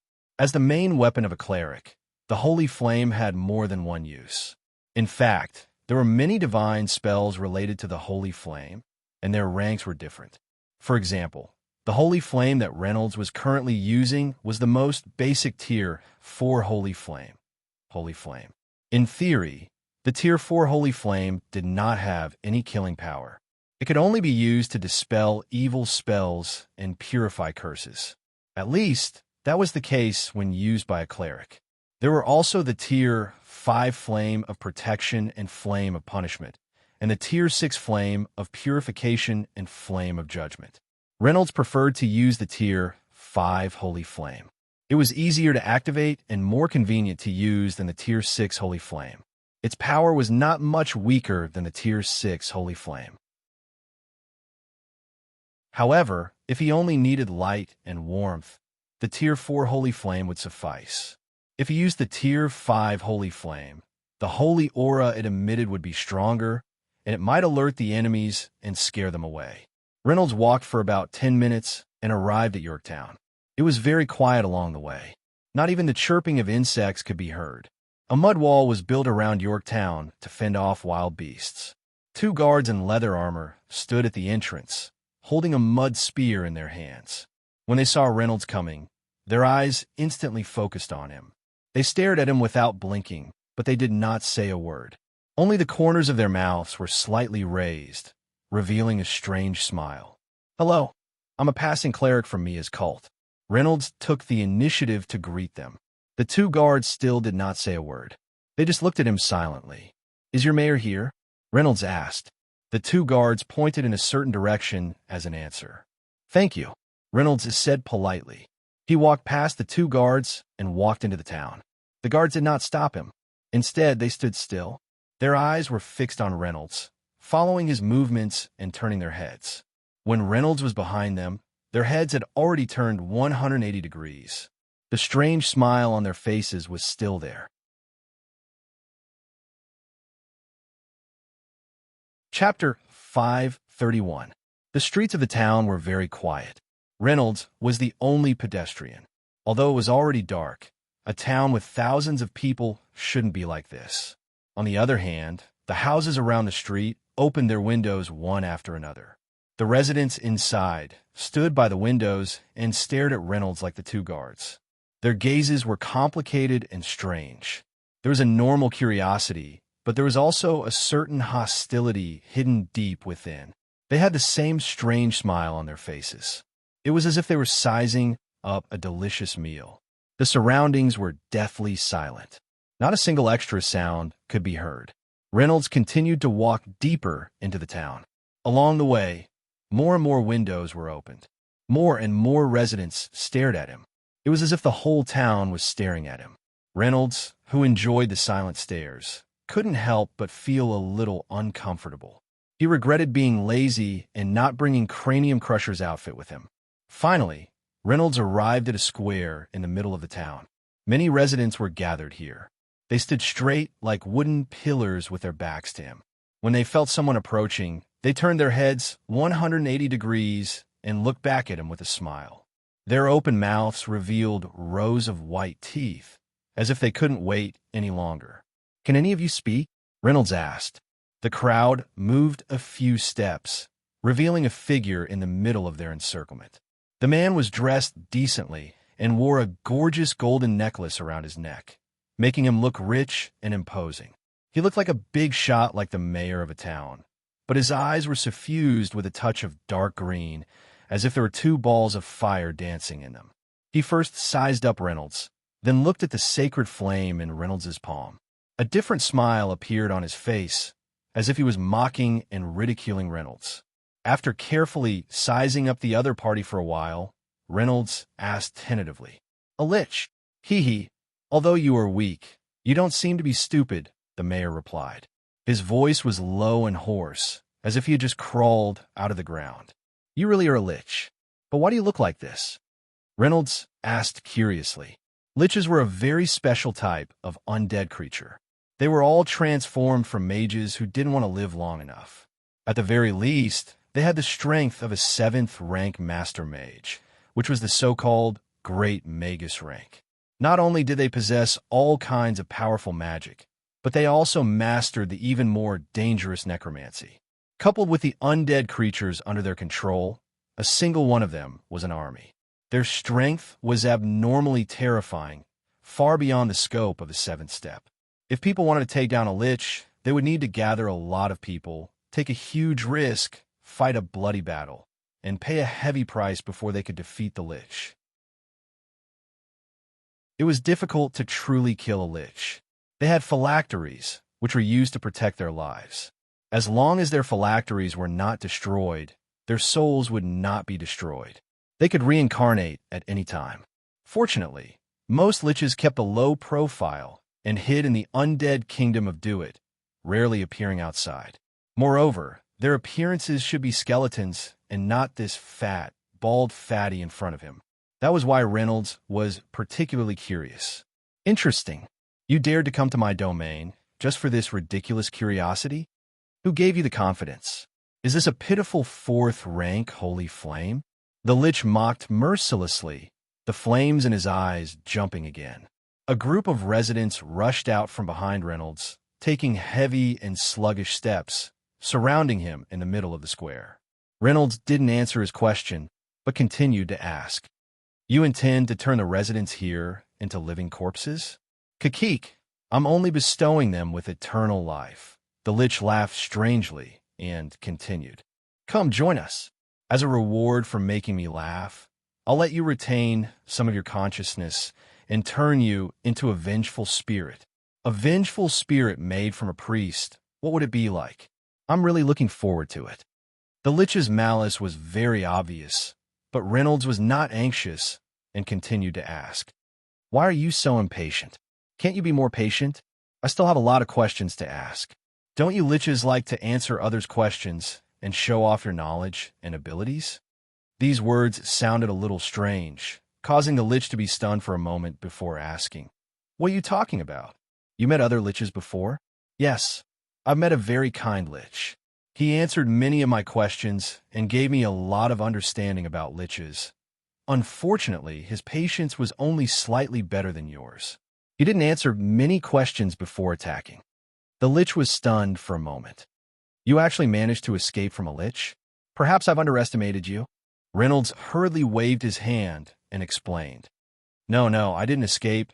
I just accidentally killed it." The flames in the lich's eyes froze, as if he was in a daze. Renaud continued, "That's right. So I hope you can cooperate and answer my questions properly. Can these residents still be saved? Can they still turn back into humans?" He didn't rush to attack because he wanted to ask this question. He felt that these residents could still be saved. The lich answered him with his actions. "Kill him. Tear him to pieces." The lich roared loudly, and the green flames in his eyes burned fiercely. The residents who still had a little bit of life in them had completely turned into zombies, becoming undead creatures. There was no trace of life in them. They let out a hoarse roar and pounced at Reynolds with speed far exceeding that of a normal person. Shields appeared in front of Reynolds, surrounding him in all directions. The zombies crashed into the shields, and a series of dull thuds could be heard. His empty right hand quickly formed a series of hand seals as he chanted a modified prayer.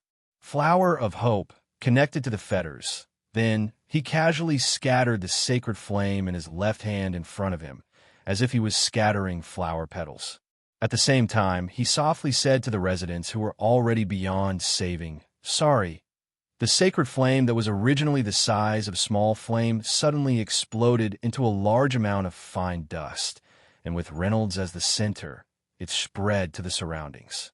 The dust vaguely formed the shape of a flower, and it looked like a sacred flower that bloomed at night. Level 7 Sacred Flame, Funeral Flower.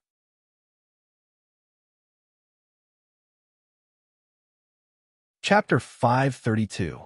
Reynolds's figure was shrouded in the middle of this flower made of holy flames, while the zombies that surrounded him were only brushed by the holy flames and were instantly vaporized, turning into wisps of green smoke. A 7th-level divine spell. The Lich looked at the scene in front of him and felt the holy aura emanating from Reynolds's body, and mumbled in confusion. Unlike the brainless undead creatures, every Lich was a knowledgeable person, a proper intellectual, and the one in front of him was no exception. He knew the mainstream divine spells in the market like the back of his hand, even more than some clerics. But the priest in front of him was completely incomprehensible. Although this was a 7th-level divine spell that he had never seen before, why was it so easy to cast? More importantly, why didn't I sense any energy fluctuations from this kid before? I mistook him for an ordinary priest. He could cast a 7th-level divine spell, so he should be a red-robed bishop. Which church suddenly cultivated such a young red-robed bishop and learned a new divine spell? The Lich's mind was filled with questions, but his hands were not idle. He quickly made hand signs and began to chant, preparing to use a 7th-level divine spell to deal with it. But at this moment, Reynolds suddenly whispered, "Let me end your pain." Then he snapped his fingers and detonated the funeral flower. The pure white flower exploded in an instant, scattering into pieces of petals the size of fingernails, floating in all directions and passing by the zombies, granting them relief. The whole square was cleared in the blink of an eye, and the petals continued to float, spreading to every corner of the town. Only the Lich was still standing. Reynolds frowned with some dissatisfaction. He's still standing? The power is much lower than I thought. The higher the level of the holy flame, the more difficult it is to use it.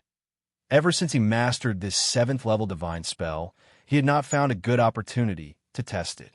Because the range was too large, once the petals exploded, it would instantly sweep across the whole town, and the range was even wider than the heavenly punishment sacred sword. It could easily harm innocent people. At the same time, it was very troublesome to cast, and it could only be cast with him as the center. It was rare to encounter a situation where he needed to use this divine spell, so it was considered a standard dragon-slaying technique. But the current situation was special, and the whole town was turned into zombies, so he had a chance to try it. Reynolds was originally looking forward to its power, but now it seemed that this was it. It couldn't even kill the Lich. How disappointing. If I knew this would happen, I would have used the Hammer of Sanctions. That Lich last time was killed by the Hammer of Sanctions. Although Reynolds had some complaints about this divine spell, the Lich's opinion was different. His legs were trembling. How is this possible? It was only a 7th-level divine spell. How could it be so powerful? Although he seemed to be fine for the time being, the 3 rings on his hand had all been destroyed, turning into a pile of debris that slid down his fingers. Each of these rings was reinforced with a powerful magical barrier, which he had spent a lot of time and effort to create. In theory, it could withstand a full blow from a 7th-level powerhouse, and it was a solid shield. Although the Lich's movements were slower and his body was weaker, he paid special attention to his own defense, and with the protection of the undead army around him, he could protect himself even if he encountered an archbishop-level powerhouse. But it was only 3 petals that broke the barrier he was so proud of. It was cast quickly, had a wide range, and was powerful. The Lich almost thought that he was attacked by an 8th level or 9th level divine spell. Not only did the 3 petals shatter his barrier, but they also burned away the disguise of his fat head and big ears, revealing the skeletal body underneath. It looked smooth, except for the green flames in its eye sockets and the gorgeous necklace on its neck. It looked no different from an ordinary skeleton. He was even secretly glad that he had only come as a soul and did not bring the undead army with him. Otherwise, the army he had painstakingly accumulated and cultivated would all be buried here. Who are you? No, were you? The flames in the Lich's eye sockets danced wildly, as if trying to see through Reynolds's disguise and reveal his true identity. He suspected that this guy was one of the legendary saints. He might even be an angel disguised as a mortal. I'm just a priest passing by. Reynolds answered, Priest? Do you know how old I am? Do you think I'll believe your lies? The Lich cursed in his mind, and he began to chant again. He did not choose to run because he was not in a hurry. With his phylactery as a life-saving measure, he was not worried about his survival. He wanted to try again. Since the opponent had cast such a powerful divine spell, he must have used up a lot of energy, and he might have a chance. Even if he didn't have the chance, he could test out more of his opponent's strength and understand more of his trump cards. If he met him again, he could use the undead army under his command to formulate some targeted tactics and find an opportunity to make a comeback. This was a common tactic used by the Lich. But just as the Lich began to chant, he saw Reynolds taking out a small wooden hammer from his arms and said with righteous indignation, Lich, you've killed so many people. You've caused the deaths of a whole town, and you're not kneeling down to be executed, and you're still resisting? No, weren't these people burned to death by the holy flames? I'm not resisting, and you want me to commit suicide? You're a member of the clergy. Can't you be a little more reasonable? As the Lich was busy chanting, he could only curse in his mind, and Reynolds continued to speak. A person as filthy as you, who is also sinister and vicious, die for me.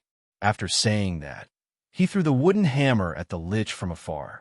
The Lich looked at the wooden hammer flying towards him, and before he could react, the necklace on his neck suddenly lit up.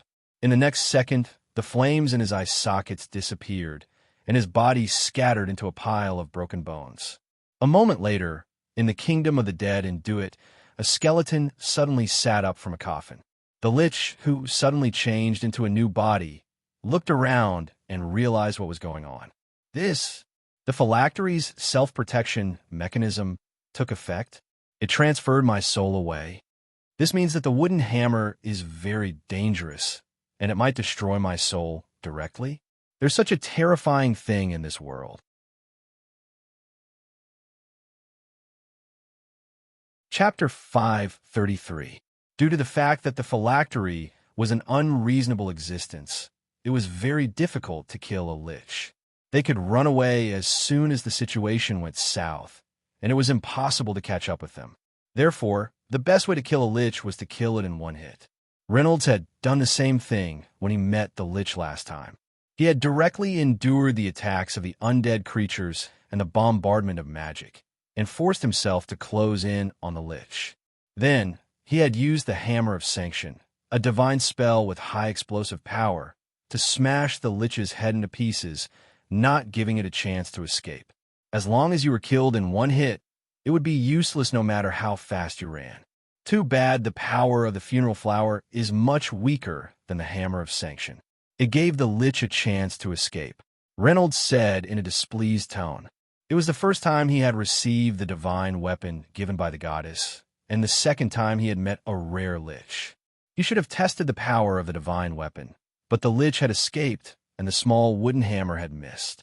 Moreover, the Lich knew his true identity. With the Lich's vicious and evil personality, he would definitely think of ways to take revenge on Reynolds. Perhaps not only would he take revenge on Reynolds, but he would also want to deal with the Archbishop, Kitten, Days, and the others who were close to him. The more Reynolds thought about it, the more anxious he became. What should I do now? I just came out to carry out a simple mission, and I've already provoked such a vicious existence. I'm just an ordinary priest. I just want to preach and worship the goddess. Why do things like this always happen? There's no other way. In order to protect the people around me, I can only think of a way to kill this lich and do it. I didn't want to do this, but I was forced to. As Reynolds spoke, he picked up the necklace left behind by the lich, intending to bring it back to the archbishop for divination. He did not know where the kingdom of the dead was or how to enter it, but the archbishop should have a way. However, when he touched the necklace, he suddenly had a new idea. He remembered that the phylacteries of liches were connected to each other. There should be some kind of invisible channel between them that allowed the soul of the liches to pass through. He suspected that a lich had suddenly appeared in this remote town. It was very likely that the people here had discovered this necklace-like phylactery by chance. It was said that liches like to bury phylacteries underground, and Yorktown was a mining town. After digging out the phylactery, they thought it was some ancient treasure and even wore it around their necks to show off. This suicidal behavior was discovered by the lich, who immediately descended with his soul and possessed the wearer. He then turned the townspeople into half-dead living corpses to fool others. In this way, it was equivalent to him hiding in a small town near the sinless city. After that, he would be able to conspire all sorts of evil schemes. If Reynolds hadn't discovered him in time and given him more time to develop, the tragedy of a zombie siege could have happened. This should be the cause of the matter. Since the lich left a phylactery and there are various connections between the phylacteries, can I attack this phylactery and transmit the power to other phylacteries? But this thing is used to store souls. If I want to attack, I can only use divine spells that target souls. Reynolds muttered to himself as he counted the divine spells he had mastered in his mind. The power of this attack must be strong enough to not give the opponent a chance to escape. This phylactery might not be sturdy enough for him to repeatedly attack it. The most powerful divine spell on the soul was still the Hammer of Sanctions. If I knew this would happen, I wouldn't have used the Hammer of Sanctions. Why did I have to use the funeral flower? Reynolds complained to himself and prepared to use the Hammer of Sanctions, a level 7 divine spell of punishment. However, he was halfway through the hand seal when he suddenly felt that he could make some adjustments. He hurriedly dispelled the divine spell. I should have used the Hammer of Sanctions on the Hammer of Blessings, then cast it once myself. Finally, I'll use it together with the copied divine spell of the small wooden hammer. Isn't this equivalent to the Hammer of Sanctions, X2? It can deal double critical damage. Watch me kill you with one strike, Reynolds said as he hurriedly cast divine spells on the small wooden hammer. Then, he used the Hammer of Sanctions himself. When the Hammer of Sanctions was cast, a huge hammer made of light would appear in his hand.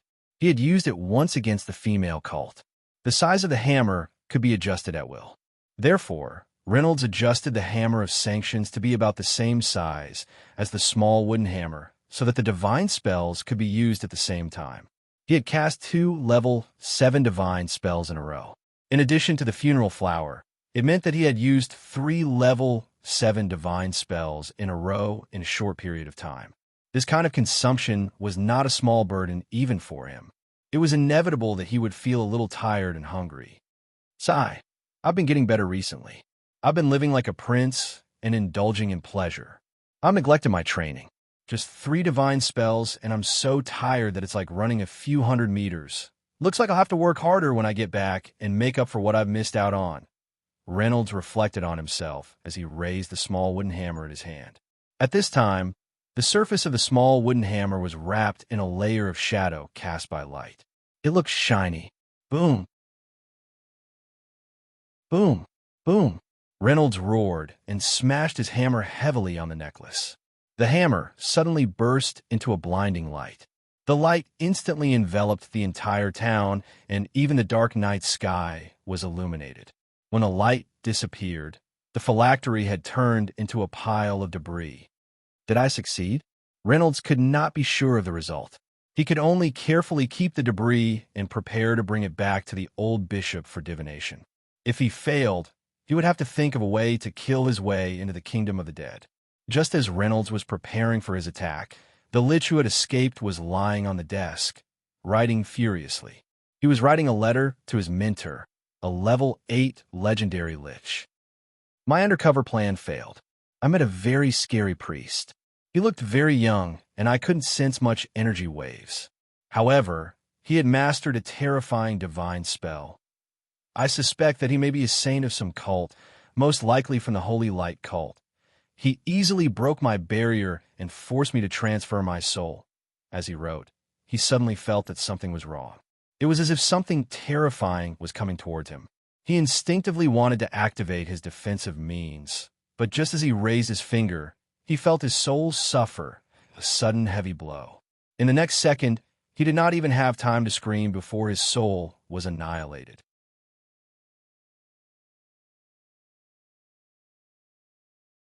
Chapter 534. The sudden death of a lich instantly alarmed the manager and ruler of the kingdom of the dead, the level 9 demigod lich, Mordor. Every lich that entered the kingdom of the dead was the cornerstone that built and maintained the existence of this place. Every time one was lost, it meant that the kingdom of the dead would shrink a little, and it also meant that Mordor, known as the Lich King, was a few steps away from the final divine position. With a distortion of space, a skeleton with a crown on its head and a black cloak, with blue flames flickering in its dark eye sockets, was teleported into the laboratory of the unlucky lich. He looked down at the wreckage on the ground that was scattered into a pile of bones due to the loss of the soul, and then he grabbed a piece of bracelet fragment from the ground. It was still a part of a phylactery a minute ago. Just as he was carefully examining the phylactery fragment, there was another distortion of space in the air beside him, and a level 8 legendary lich had also arrived at the scene of the murder. Lord Mordor, the lich greeted in a low voice. Angmar, he is your student, right? The Lich King looked away from the fragment and asked.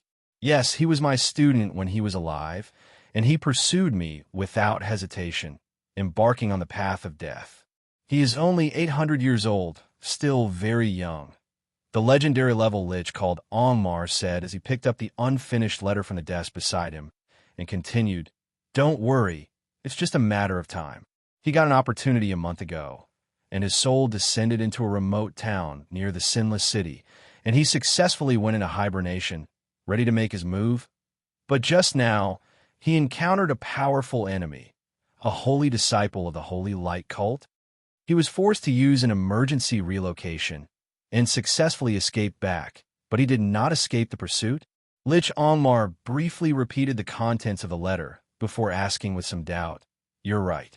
Why was he still so tragically harmed after he escaped back to do it? It was a divine spell that even I have never seen before. The enemy got his phylactery and launched an attack along the phylactery, completely destroying his soul. The Lich King said in a low voice. The red flames in Angmar's eye sockets suddenly jumped, showing that he was a little uneasy in his heart, and quickly asked, This is a very dangerous signal. What kind of attack can hurt us through the phylactery? Every lich had several phylacteries and scattered them all over the world to ensure that once the soul was transferred, it would be out of danger immediately. Even if the phylacteries were discovered, at most, an empty one would be destroyed, but the lich itself would not be harmed. That was why liches were so difficult to kill. However, if someone could directly injure the liches through the phylacteries that were scattered outside the undead kingdom would turn from life-saving talismans to life-threatening talismans.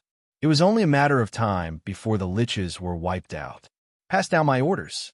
All liches are to retrieve their phylacteries. Don't leave a single one behind. At the same time, contact the people outside and ask them to investigate this matter carefully. We must find out who did it. In the future, without my permission, your soul is not allowed to descend to the outside world, especially near Sinless City. The Lich King said decisively. His order was accurately transmitted to the ears of every lich through the connection of the kingdom of the dead. Sir, are we going to give up on Sinless City? The Lich King was slightly stunned. There was a hint of helplessness in his cold voice. Sinless City is important, but we have already lost 2 liches there. It's a very painful loss. We don't need to be impatient. Time is always on our side. The liches had never given up on Sinless City. Even if the city was completely under the control of the Orthodox Church, they were still patiently waiting for an opportunity. A few years ago, they had sent out a lich to stir up trouble in the area. However, the lich died suddenly after a short while. Even with the phylactery, the lich failed to escape. It cannot be helped. After all, the lich had been dead for too long. Hence, the Lich King realized the drawbacks of the phylactery system.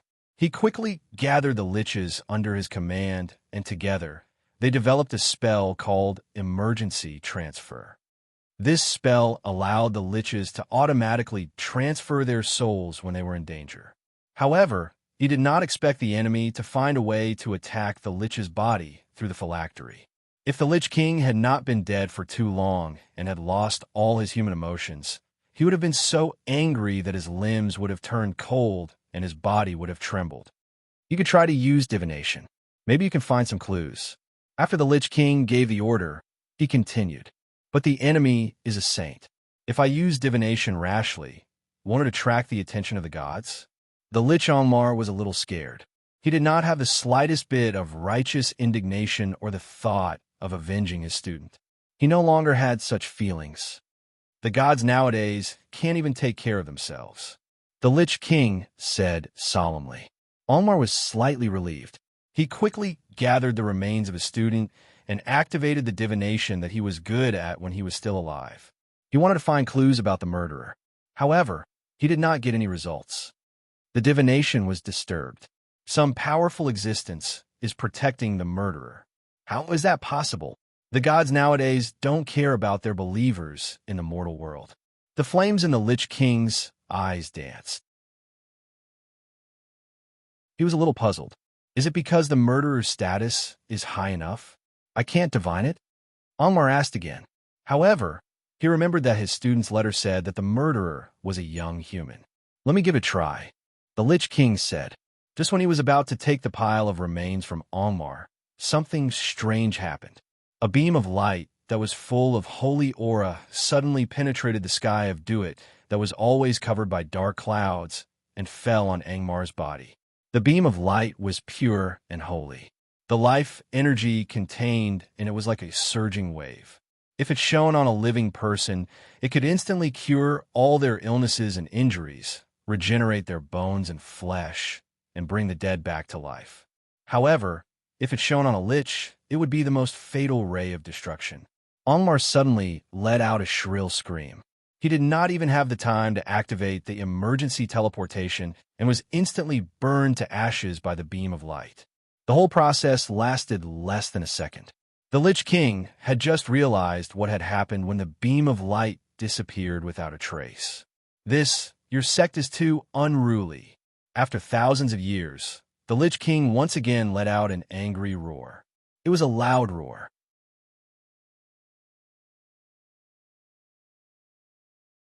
Chapter 535. Reynolds did not know what happened in the kingdom of the dead.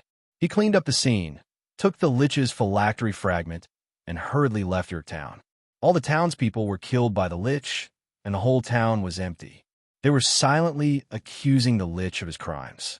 When Reynolds returned to the camp, he found that the mercenaries were all tied up and stuffed into a large pit. Amia was standing guard at the edge of the pit, imitating Reynolds's usual actions. She kept scratching her head with her big hands, as if she was troubled by something. She then began to fill the pit with soil, intending to bury the mercenaries in it. Even so, the mercenaries were still sleeping soundly, snoring nonstop. Reynolds remembered his order before he left. Keep an eye on the mercenaries, don't let them run around, and don't let them get eaten by wolves. He did not expect Amia to carry out his order in such a way. He quickly went to stop this atrocity, carried the mercenaries out, and untied the ropes on their bodies. Sai, why are you so stupid? You've been by my side every day. Why didn't you learn any of my wisdom and strategizing? If you continue like this, even a kitten will be smarter than you. Reynolds reprimanded in a bad mood. Amia squatted down with her back facing him. She stretched out a thick finger and drew circles on the ground, looking very wronged. Okay, don't feel wronged. Come help me clean up and fill this pit. When we get home, I'll teach you how to weave straw, electric mice, and garlic turtles. Kittens can't learn this, but you can still be smarter than them. Reynolds comforted her with a few more words. Only then did Amelia stand up again, and together with Reynolds, they filled up the hole. The next morning, the mercenaries woke up full of energy and stretched their bodies comfortably. "I haven't slept so well in a long time," Captain Jerson said contentedly. As a mercenary who lived on the edge of blood, insomnia and neurasthenia were very common occupational diseases. He had almost forgotten how many years it had been since he last slept so well. The others agreed. They felt that even in their own home, they had not slept so well. However, they immediately realized that something was wrong. Right now, they were clearly sleeping in the wild. There was still Yorktown, which could be dangerous, not far away. There was no reason for him to sleep so soundly. The mercenaries immediately tensed up and hurriedly checked their own conditions. Although he was unscathed, there were some strange bruises and strangulation marks on his body. There were also some dirt on his head and body. They were a little confused about the situation and looked at Reynolds, who looked a little dispirited. "Pastor Reynolds, you didn't seem to have slept well last night. Do you know what happened?" Renaud rubbed his eyes and replied, "Cough, cough. I saw that you guys were sleeping so soundly, rolling all over the floor. I was the only one keeping watch. Nothing happened last night. Even your town was quiet." The mercenaries immediately looked ashamed. Captain Gesson was even more embarrassed as he said, "That's right. Thank you for your hard work. Actually, you could have woken us up." Reynolds smiled indifferently and replied, "That's right. As a kind priest, how can I disturb other people's dreams?" These words immediately moved the hearts of the mercenaries. This Pastor Renaud was really a kind and good person. He was gentle, considerate of others. What an ideal teammate. Just through a small matter, Reynolds had won a good impression in the hearts of the mercenaries. "All right, let's go take a look at the town." "Pastor Reynolds, can you still endure?" Captain Gesson asked. "Of course, I'm already used to hard work." Although Reynolds wanted to tell them that there was nothing to see and that the matter had been resolved, he felt that if he told them the truth, many things would be difficult to explain. Thus, he decided to put on an act and pretend that he didn't know anything. He followed the mercenaries to Yorktown. The group wandered around the empty town for a while before splitting up to search.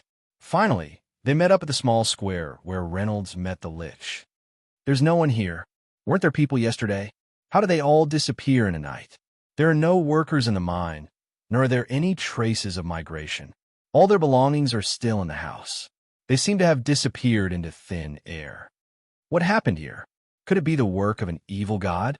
The mercenaries summarized their findings and instantly felt a chill run down their spines. Reynolds also cooperated with them and said in surprise, "That's right. Wow, evil god. How terrifying. How terrifying. Let's hurry back and report this to the major churches." Captain Gesson nodded. "We can't stay here for long. Let's go." Thus, just like this, everyone ran madly all the way and rushed back to Sinless City before the sky turned dark. Captain Gesson wanted to bring the group to report this matter to the 3 Orthodox churches, but Reynolds used the excuse that he was too tired and returned to the church first. The moment he entered, he smelled a rich aroma. The old bishop had prepared a table full of delicious food. Other than his favorite roasted potatoes, there was also fish, meat, and bread. He was waiting for his return. Even the kittens were meowing and gathering around to welcome him. Reynolds instantly felt a warm feeling, dispelling the fatigue in his body. "You're back just in time. You came back earlier than I expected. Come and eat." The old bishop, who was wearing thick, insulating gloves, placed a bowl of fish soup on the table. Reynolds quickly sat down at the table, picked up a roasted potato out of habit, and started munching on it. "Did it go well?" the old bishop asked as he wrapped a towel around the kittens. "Quite well. I met a lich on the way. There was a small accident, but I've already dealt with it." Reynolds was busy eating and answered casually. That's good. That's good, wait. What did you just say? A lich?" Perhaps because Reynolds's tone was too casual, the old bishop realized that he had not met any random cat or dog, but a lich who was known for being sinister, cunning, dangerous, and difficult to deal with. Yes, a lich. That guy was terrible. Everyone in the town was killed by him, and he was very difficult to deal with. Even though he couldn't beat me, he refused to admit defeat. He even ran away. I was so angry. After that, I tried to hunt him down, but I don't know if I succeeded. I'll have to trouble you to divine it later," Reynolds said as he wolfed down his food.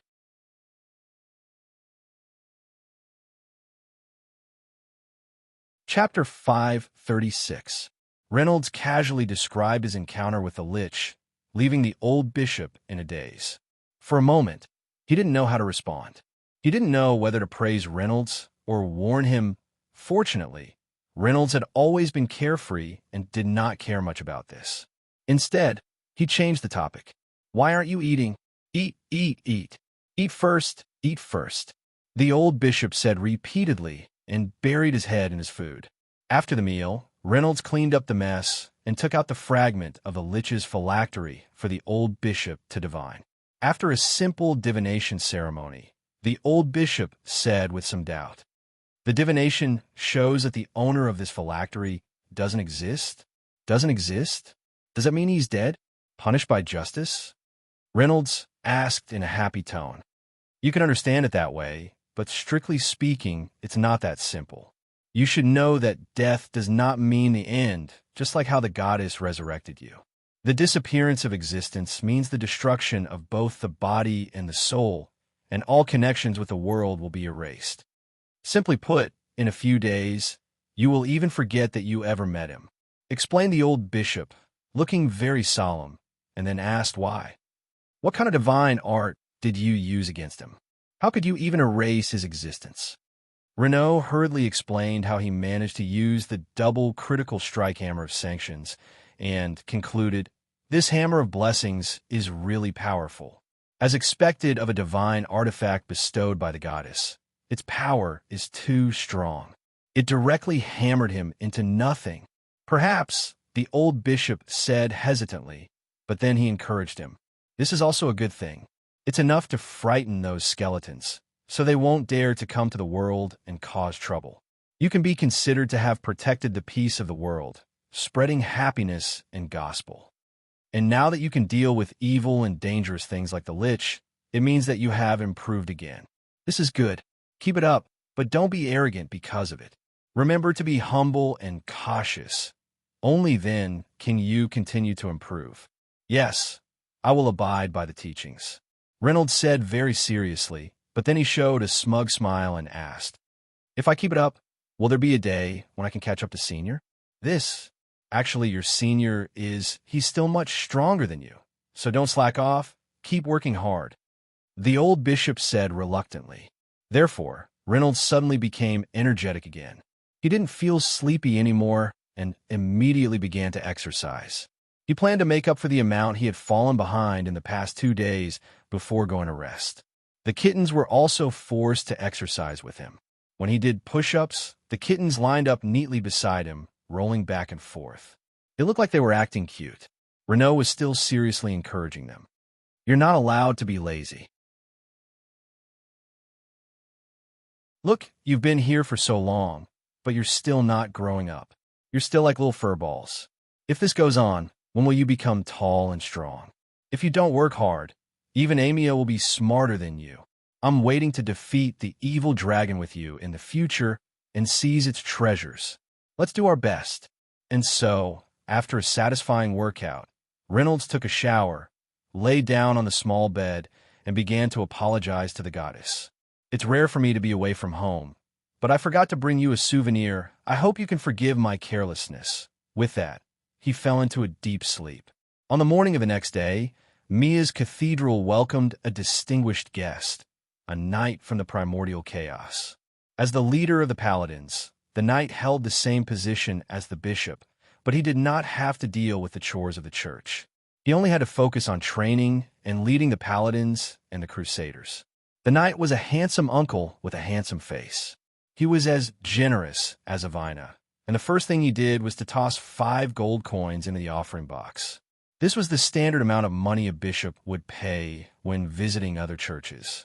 After greeting the blurry mosaic statue, The knight named Dorton began to look at Reynolds with great interest. He had heard that the boy was involved in the recently improved theurgy that the Holy Light religion had recently come up with. There were also rumors that he had an affair with the genius theurgy of the Holy Light religion. He had been curious about Reynolds before, so he came in person today. Now that he had met him, he was not disappointed. Although he was a young cleric, he was good with people and had good looks. He was just a little worse than himself when he was young. After some small talk, Dorton finally got down to business with the two men from the Church of Mia. He was here for the matter of Yorktown. Although the mercenaries have explained the situation clearly, they are not clerics, so I would like to hear your opinion. Reynolds calmly threw out the excuse that he had prepared long ago. There were no flaws in it at all. You didn't feel the presence of evil? It seems that this matter is very strange. But you don't have to worry. Leave this matter to us adults. Young people should enjoy their youth. As the head knight spoke, he reached out and patted Renault's shoulder. Suddenly, he revealed an expression of surprise. You have a good body. You're quite muscular. I can't tell when you're wearing a priest's robe. It's rare for a young cleric like you to have such a good body. So why did you choose to be a cleric and not a paladin? Reynolds looked at the old bishop and smiled helplessly. The head knight immediately understood what was going on. He hurriedly laughed and found an excuse to leave. When he got out of the church and mounted his horse, he turned around and looked at Mia's church. Then he asked his attendant with a puzzled expression. He asked his followers, "Have you heard of this goddess Mia?" The followers shrugged and shook their heads, indicating that they had never heard of her before. Maybe she's some ancient deity? The knight muttered. He did not want to delve into the matter. However, one of the followers said jokingly, "I've been studying history recently. I've been researching history recently.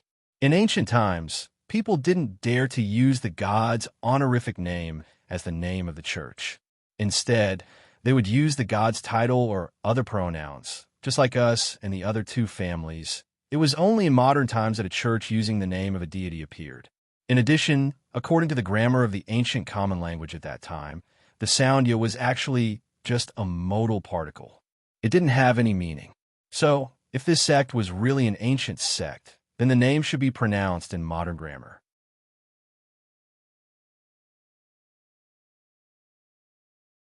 Chapter 537. The Grand Paladin couldn't help but frown at the servant's words. Me? What a strange name. There's something special about it. Perhaps it was because the servant's tone was too casual. The Grand Paladin didn't pay much attention to the servant's words. Instead, he reprimanded the servant. You talk too much. You even have to criticize the name of another church. I was just saying. The servant laughed. The attendant laughed. He didn't even take his words seriously. All right, enough chit-chat. Let's set off for Yorktown. I missed the sweet corn there. After the small group of people left, the courtyard of Mia's cathedral was once again quiet. After watching them leave, Reynolds calmly returned to the cathedral and closed the door. Then, a frantic expression appeared on his face. Oh, I can't believe I forgot such an important thing. He quickly went to the Grand Paladin, hoping to make up for his negligence. I promised Di that I'd bring her some sweet corn from your town, but I forgot about it. I only remembered when Grand Paladin Dutton mentioned the sweet corn. What should I do? The goddess teaches us to keep our promises and treat others kindly. Di is so cute and stupid, but I broke my promise. I feel like a scumbag who cheats on a girl's feelings. The Grand Paladin was stunned. He thought it was something big, but it turned out to be just this. However, on second thought, this matter seemed to be quite important. He quickly said, "Don't worry about it. You don't have to worry about this. It's just that there's still a huge gap between you and a scumbag. Why don't you go to the market and see if there's any sweet corn for sale?" Reynolds thought for a moment and shook his head. I've been to the market in the south of the city. The corn they sell is just average. It's not sweet enough and a little expensive. And if I go to the market, it'll feel a little perfunctory, won't it?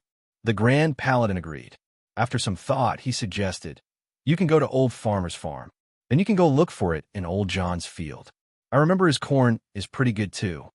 Reynolds recalled that Old John had sent him corn a few times. It tasted good, much better than the one sold in the city market.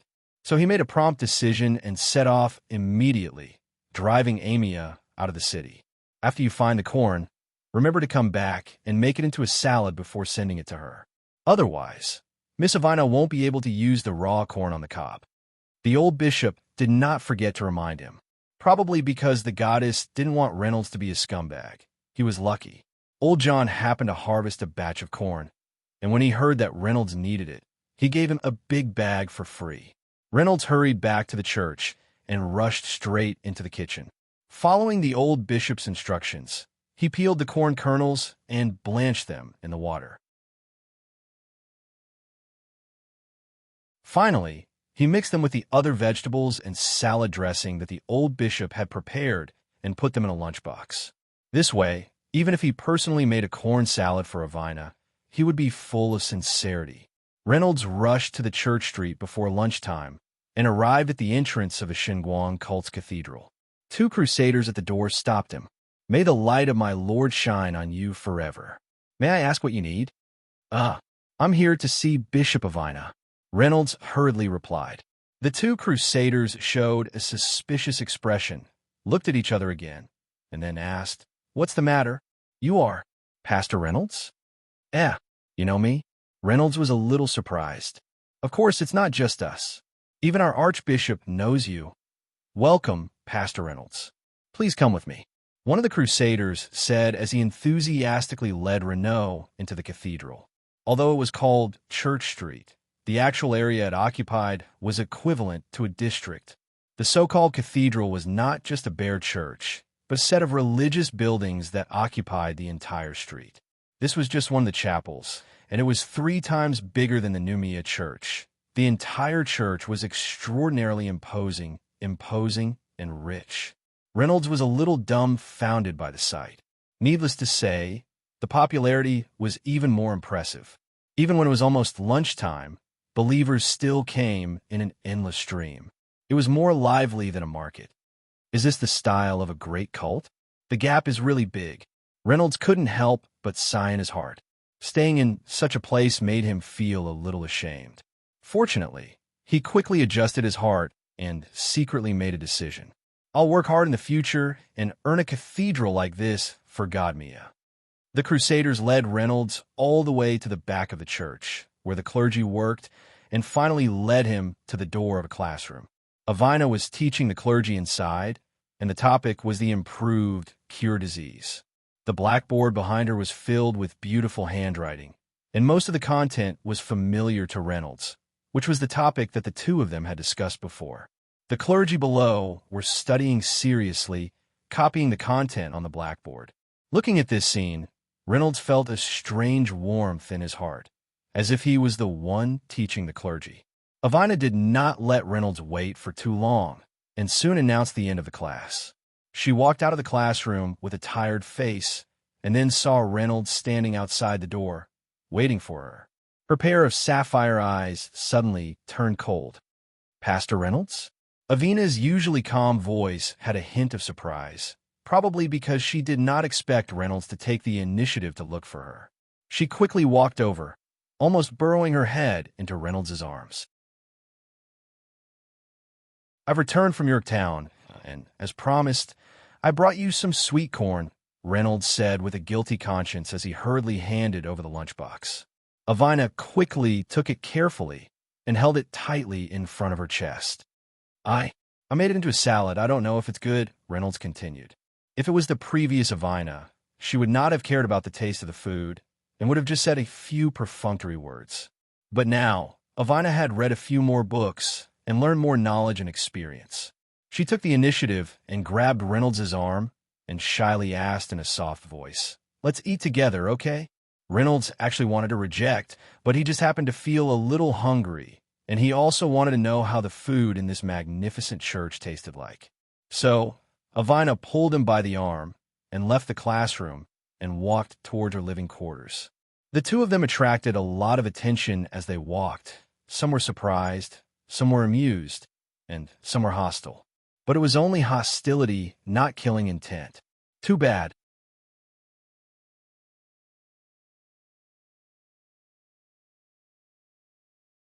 Chapter 538. Natalia led Reynolds all the way back to her residence, which was an exquisite villa with a beautiful garden. Two maids who were responsible for taking care of her daily life came out to greet her. When they saw Reynolds next to her, they could not help but widen their eyes. This is Pastor Reynolds, right? He's so tall and good-looking. The two of them are a perfect match. Did he come to her so soon? It seems that things are going well. But the bishop is already 18 years old, so he should hurry up. The maids thought to themselves as they cast playful glances at Reynolds. Natalia felt their gazes and quickly stood in front of Reynolds to protect him, as if she was afraid that he would run away if they looked at him too much. Then she quickly led Reynolds to the garden at the back. "You have such a beautiful place." Reynolds looked around and praised from the bottom of his heart. Although he knew that Natalia was a little rich woman, now it seemed that the word little could be removed. To be able to live in such a high-class villa on Church Street, where every inch of land was worth an inch of gold, she was really not an ordinary rich person. Natalia subconsciously wanted to thank him and say a few words of modesty, but she suddenly remembered the knowledge taught in the book, so she forced herself to change her words. "If you like, you can come often." According to the book, such a proactive behavior should be difficult for the other party to refuse, and then they could use this as an opportunity to get along more often. In this way, the two of them could talk about theurgy every day, and it would be best if they could bring the kittens together and play with them. Natalia had a beautiful vision in her heart, waiting for Reynolds' answer. However, Reynolds answered very seriously. "No, I can't always go to a girl's house." "Ugh, have I been seen through?" Natalia could not help but let out a pitiful whine in her heart. The maids who were eavesdropping on the conversation were a little anxious and quickly suggested that they eat lunch in the garden, which would make it more romantic. Of course, Natalia agreed. Thus, the maids busied themselves and quickly set up a stall on the lawn. They also began to set up the prepared food, making the lunch look like a romantic picnic. Then, they hurriedly excused themselves and hid to the side to continue eavesdropping. "Try the corn first?" Renaud sat down and suggested. Natalia also sat down. Because she was wearing a priest's robe with a high slit, she could only sit like a duck, which could not hide her slender legs and white silk stockings. She could only leave them exposed in front of Reynolds. The silk stockings were of excellent texture and shone with an attractive luster under the sun. They looked more delicious than the food. Natalia couldn't wait to open the lunchbox that she had been holding in her arms. There was a small spoon inside, so she quickly tasted a spoonful. Her big eyes narrowed slightly as she savored the taste. "So sweet, so delicious. Your craftsmanship is really good." Natalia praised from the bottom of her heart. This was the sweetest corn she had ever eaten. Reynolds, on the other hand, scratched his head in embarrassment. He was not the one who planted the corn, and the salad dressing was made by the old bishop. He was only responsible for stirring it. "It's good that you like it. Speaking of which, I haven't had the chance to taste it yet. I was worried that you would dislike it. It's really delicious. Have a taste," Natalia said as she subconsciously handed the lunchbox over. Reynolds hurriedly reached out to take it, but Natalia suddenly retracted her hand, because she suddenly realized that this seemed to be an opportunity to use that trick. It was a book she had recently read called A Stunt to Break the Ice. It was recommended to her by the little girls in the church, and one of the tricks was just right for the current situation. So she scooped up a spoonful of corn, leaned forward slightly, and fed the spoon to Reynolds' mouth. Stunt, slap and feed. Reynolds, on the other hand, was slightly stunned. He smiled, reached out to grab the spoon from her hand, and put it into his mouth. It tastes really good. I've been seen through again." Natalia lowered her head, a little disappointed. When Reynolds saw her like this, he thought she was tired, so he said, "Die." "Oh no, Bishop, you must be very busy every day, right? You have to manage such a big church and teach so many people." "These few days I've been a little," Natalia answered subconsciously, but immediately realized that she shouldn't say that, so she quickly corrected herself according to the knowledge in the book. "Actually, I'm not that busy. I still have a lot of time every day. Oh. In that case, I suggest you exercise more every day. You're too weak, so it's not good for practicing divine arts." Reynolds seriously suggested. Eh, exercising helps with practicing divine arts? Natalia asked suspiciously, and could not help but look down at her chest. Well, there was no obstruction at all.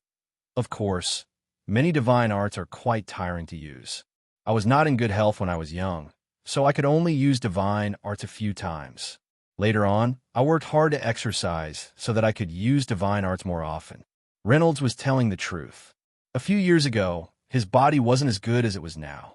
Using a 7th-level divine spell 3 times in a row would make him dizzy and gasp for breath. He was a noob. Now it was much better. 3 times in a row was just a little tiring, like running a few hundred meters.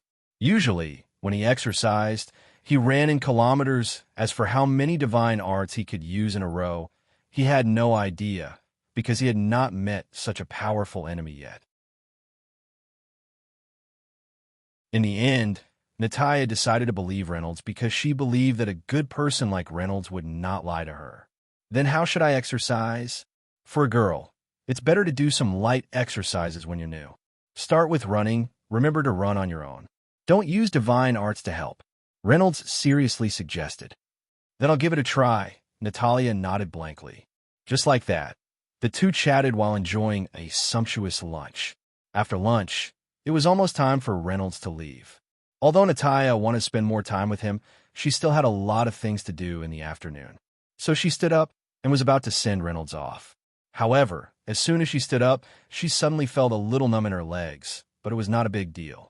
She subconsciously wanted to use divine arts to relieve the symptoms, but suddenly, she had a flash of inspiration and decided to use a unique skill, throwing herself into his arms. My legs are numb. Natalia let out a cute cry and bumped into Reynolds' chest. However, Reynolds' reaction was swift. He quickly grabbed her shoulder and asked with concern, "What's wrong with you? Are you okay?" Ugh. He saw through me again.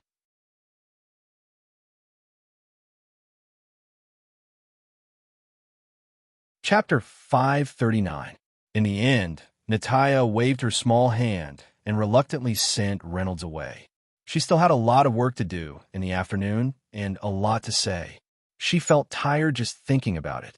Fortunately, Reynolds came over today to replenish her energy. She probably wouldn't be so tired in the afternoon. Reynolds rode Amia and quickly returned to the church. As soon as he entered the door, he saw the old bishop looking at him with a smile and asked, "How was it? Did she like it?" She seemed to like it very much. She finished the whole box. Reynolds answered truthfully. "Well, that's good." The old bishop nodded and changed the topic. "How was it? Did you visit the Cathedral of the Holy Light Religion? What did you think?" "I took a look around. It's really beautiful, and they're really rich. Is this the strength of a large religion?" Renaud sighed with emotion and added, "That's right. But their people don't seem to like me very much." Even the two maids beside Days were the same. When I left, I saw them shaking their heads and sighing. They looked very disappointed. Probably because my clothes were too shabby. The old bishop wasn't there and didn't know the specific situation. Naturally, he didn't say much and just comforted him. "Don't care about other people's opinions. Just be yourself." Reynolds nodded and didn't take it to heart. He gathered the kittens and prepared to continue training them. There were a total of 5 kittens. Their fur color was snow cloud cover and white gloves. Even their faces were similar in black and white. It was difficult to distinguish them. Reynolds suggested, "Why don't I give you a name? Let's call you Dewa, Erwa, and Sanwa." The kittens were so angry that they kept meowing. You don't like it? Then change it. Let's call them Silver Ash, Cliff Heart, First Snow." The kittens were so angry that they wanted to bite. "You still don't like it? What about chocolate, vanilla, red bean, these food styles?" The kittens were so scared that they were trembling. In the end, before Reynolds could think of a better name, there was a guest. It was Lieutenant Avina, whom he hadn't seen for a while. And she looked a little different today. Although she was still in the uniform of a sheriff, her face was painted with makeup that was different from usual. Her eyeshadow was a very flirtatious purple. Her lips were smeared with bright lipstick, and there were sparkling crystal earrings hanging from her ears. However, she didn't seem to be in good spirits. She was a little dispirited, as if she had suffered a blow. coupled with her different makeup, it made Reynolds wonder if she had gone on a date with some scumbag and ended up being taken advantage of. "You don't look too good today," Reynolds asked with concern as he handed over another cup of tea. AI Wayna wasn't in a hurry to reply. She gulped down her tea and sat down casually on the bench, sighing softly. "It's still more comfortable here with you. I don't know why, but being by your side always gives me a sense of security." As she spoke, she stretched lazily and puffed out her chest. Her slender legs, which were clad in black stockings and leather boots, also stretched out generously, as if allowing Reynolds to admire them. Her half-closed red eyes were still secretly observing Reynolds's reaction. However, Reynolds's expression did not change. He still had that kind smile on his face. "Humph." Avina snorted with slight displeasure at her heart. Then she began to talk about business. "I have a piece of good news and a piece of bad news here. Which one do you want to hear first?" "Can I only listen to the good news?" Reynolds asked helplessly. Avina said in a bad mood. "Of course not, but I can tell you the good news first. The good news is that we caught the cranium crusher." "Huh? Why didn't I know?" Reynolds asked subconsciously. Avina said in a strange tone, "Of course you don't know. Of course you don't know. It just happened this morning, and we haven't had the time to publicize it yet. Didn't I come here specifically to inform you?" Reynolds quickly calmed down. This was not the first time he had encountered such a thing. There had been a few cases of criminals pretending to be cranium crushers to commit crimes. But this time, it seemed to be a little different. Those guys who pretended to be cranium crushers were not so easy to catch. Okay, then what's the bad news?" Reynolds asked again. "The bad news is that we caught 2 cranium crushers at once." "Huh?" Avina then explained to Reynolds in detail. It turned out that the 2 cranium crushers that were caught were impersonators, and they were 2 teenagers around the age of 14 or 15. Both of them came from wealthy families, and they loved stories about heroes. They were fans of Skull Crusher, and they had heard about Skull Crusher's outfit from somewhere. They imitated him and made a long black robe and a mosquito coil mask, and they started to cosplay. When Reynolds first debuted, he was not very familiar with anti-detection methods, and his movements were not secretive enough, so there were still living people who saw his disguise. The 2 little fans disguised themselves as him and went out to the streets in broad daylight, wanting to teach those hooligans a lesson and uphold justice. In the end, they were not strong enough and were beaten up. In the end, they were sent to the sheriff. As for Avina, her subordinates didn't convey the news clearly enough. They only emphasized the outfit, causing her to misunderstand and think that they really caught the cranium crusher. After all, those who pretended to be cranium crushers would at most imitate his modus operandi, but they wouldn't follow suit with a black robe and a mask. Therefore, Avina carefully dressed up and prepared to interrogate them alone in the middle of the night. In the end, she saw 2 bruised and swollen brats. This was why she looked so tired today. "What happened after that?" Reynolds asked again. "What happened after that?" "These 2 brats are from rich families, and they have no criminal records. They have nothing to do with the cranium crushers, so I can only criticize and educate them. That's why I came to you. I hope you can educate them well." Avina said, "In this country, criticizing and educating young people would occasionally be handed over to various religious groups, but this kind of thing was usually handled by the major religious groups. They even had their own specialized juvenile detention center. However, AI Wayna left the job to Reynolds because both of them were non-believers. Their parents and relatives were also shallow believers who did not have a strong faith. Furthermore, their family conditions were very good. This could be said to be taking good care of them. However, that was not what she said. Instead, she said insincerely, "The reason why I came to you is because you're more familiar with Cranium Crusher.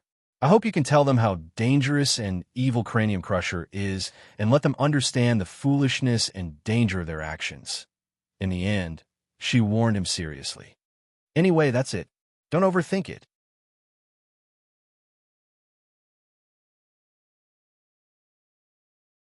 Chapter 540. The next day, the 2 troublemakers were escorted to the entrance of Mia's church by their respective family heads. They seemed to be fine. It seemed that they had already received treatment for their injuries. They were dressed decently, like typical rich young masters. One of them was called Townsend and the other Larry. They were a pair of good friends. Their parents were also close friends, so they even got together to cause trouble. Sigh, we're too busy with work. We'll have to trouble you to discipline these two brats, the parents said to the old bishop. They mistakenly thought that this amiable old bishop was in charge of education and did not pay attention to the elegant and easygoing Reynolds. After the children were pushed into the church, the parents gave 5 gold coins as a donation. In principle, the church would not charge for this kind of work, but no parents would really be stingy. Otherwise, who knew what kind of treatment their children would receive? More or less, they would still be grateful. It was quite generous of him to offer 5 gold coins in one go. After the parents left in the carriage, the old bishop turned to Reynolds and asked, "Is it okay to leave them to you?" "Of course, I'm the best at educating others," Reynolds said confidently. "Very well, I'll go to the market first. I'll leave them to you." With that, the old bishop left. The two brats originally thought that this seemingly easygoing old man would be the one to discipline them. They had already made plans in their hearts. This was not the first time the two of them had been sent to the church for discipline. It could be said that they had experienced hundreds of battles and had seen many. An old man like this was actually very easy to fool. As long as they gave in and flattered him, or at most bribed him with pocket money, they would be able to get through easily. In the end, they did not expect that it would be this young cleric who did not look much older than them. This was a little out of the ordinary, wasn't it? But it did not matter. Young people were definitely easier to deal with. Besides, he was a young cleric from a small church who had not seen much of the world. With a little trick, they could easily handle him. Both of them were very confident in their thoughts. Reynolds led the two into the church and closed the door. He turned back to show a kind smile and said politely, "Hello, Mr. Reynolds." "Hello, my name is Reynolds. You can call me Pastor Reynolds. I hope we can have a pleasant cooperation in the next few days. Please reflect on your mistakes and follow my orders." When the two of them saw Reynolds being so polite and submissive, they thought that he was the kind of person who could be easily bullied. "You don't look much older than us. What right do you have to discipline us?" "That's right. Take care of yourself first. I follow the teachings at all times, repent, and reflect on myself every day, so I definitely take care of myself," Reynolds said patiently. The two rascals echoed each other and said, "That's right. TSK, forget it. You clergy are all two-faced. Who doesn't know that?" That's right, that's right. I think you should stop pretending in front of us. Let's just go through the motions. It's best if nothing happens. If you don't know what's good for you, we'll just find some random people to tear down this shabby church of yours." "Sigh, looks like you guys aren't willing to cooperate." Reynolds shook his head helplessly. "Then I have no choice but to change my method." After saying that, he took 2 steps forward, raised his fists, and smashed them in the face. The two brats were immediately thrown to the ground, their noses bleeding profusely. You dare to hit me? Even my father didn't hit me." The two of them shouted and struggled to stand up, intending to resist. Reynolds, on the other hand, kicked the two of them in the chest with a little more force than usual. This time, the two brats were almost kicked to death. They couldn't get up even if they wanted to. "Are you willing to cooperate now?" Reynolds asked with a smile. The two of them were in so much pain that they kept gasping for air. How could they still speak? "Still not willing? Not bad, you have backbone." As Reynolds spoke, he twisted the two's heads on the left and right and slammed them hard. The two of them immediately fainted. However, they didn't have time to faint for long. 2 basins of cold water were splashed on their faces, and they immediately woke up. "Are you willing to cooperate now?" Reynolds continued to ask with a smile. The two brats shook their heads vigorously as if they had seen the devil. They begged, "Please don't hit us, hey? Can't tell that you guys are tough?" As Reynolds spoke, he twisted their heads again. Only then did the two of them react. They cried out in pain and said in unison, "I'll do it. I'll do it. I'll do anything you say. Are you still going to tear down my church?" Reynolds continued to ask. "I won't do it again." "TSK. What a pity," Reynolds muttered with some regret. Only then did he let the two of them go for the time being and ordered them to go into the confession room. The confession room of Mia's cult was very narrow. The two of them squeezed together and barely managed to stand. Reynolds locked the door of the confession room and poured 2 cups of tea. He handed them over through the cell window. Even though they were locked up like criminals, the two of them felt a sense of security. At least the iron bars could protect them from being beaten up by the irascible priest. "Why did you pretend to be Cranium Crusher? Tell me the truth," Reynolds asked. The two of them quickly spilled the beans. It turned out that the one called Townsend liked all kinds of heroic biographies since he was young. He worshipped Cranium Crusher, a dark hero. He hoped that he could be as strong as Cranium Crusher and protect the city in his own way. As for the one called Larry, he was much smarter. He thought that if he imitated Cranium Crusher's style, even if he caused any trouble, he could blame it on Cranium Crusher and not be targeted. Unfortunately, he was not strong enough. The first time he went out, he couldn't even beat a small hoodlum. "Do you know what your biggest mistake is?" Reynolds continued to ask. The two of them quickly reflected on their mistakes. They had said the same thing countless times. Reynolds did not have the patience to listen to them. He quickly waved his hand and corrected them.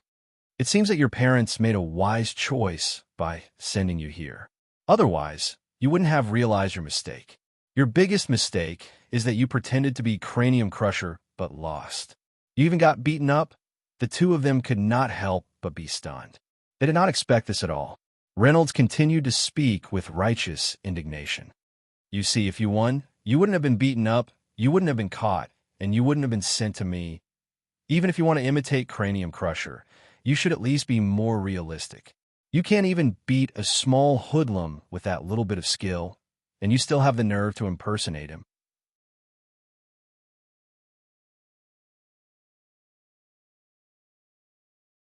Chapter 541. The two brats were stunned by Reynolds's words. How could it be like this? They were already prepared to accept a long lecture, but the other party actually threw out such a crooked theory. They were simply caught off guard. Is this guy really a priest? Can he really educate others? The two could not help but think in their hearts, but they did not dare to refute. They could only follow Reynolds's words and ask, then, how should we correct our mistakes? Is there a need to ask? Of course, it's to become stronger, Renaud said confidently. Although the two brats felt that the priest was talking nonsense, it seemed to make some sense. Then, how should we become stronger? The two continued to ask. Let's start with push-ups, Reynolds said as he opened the door of the confessional.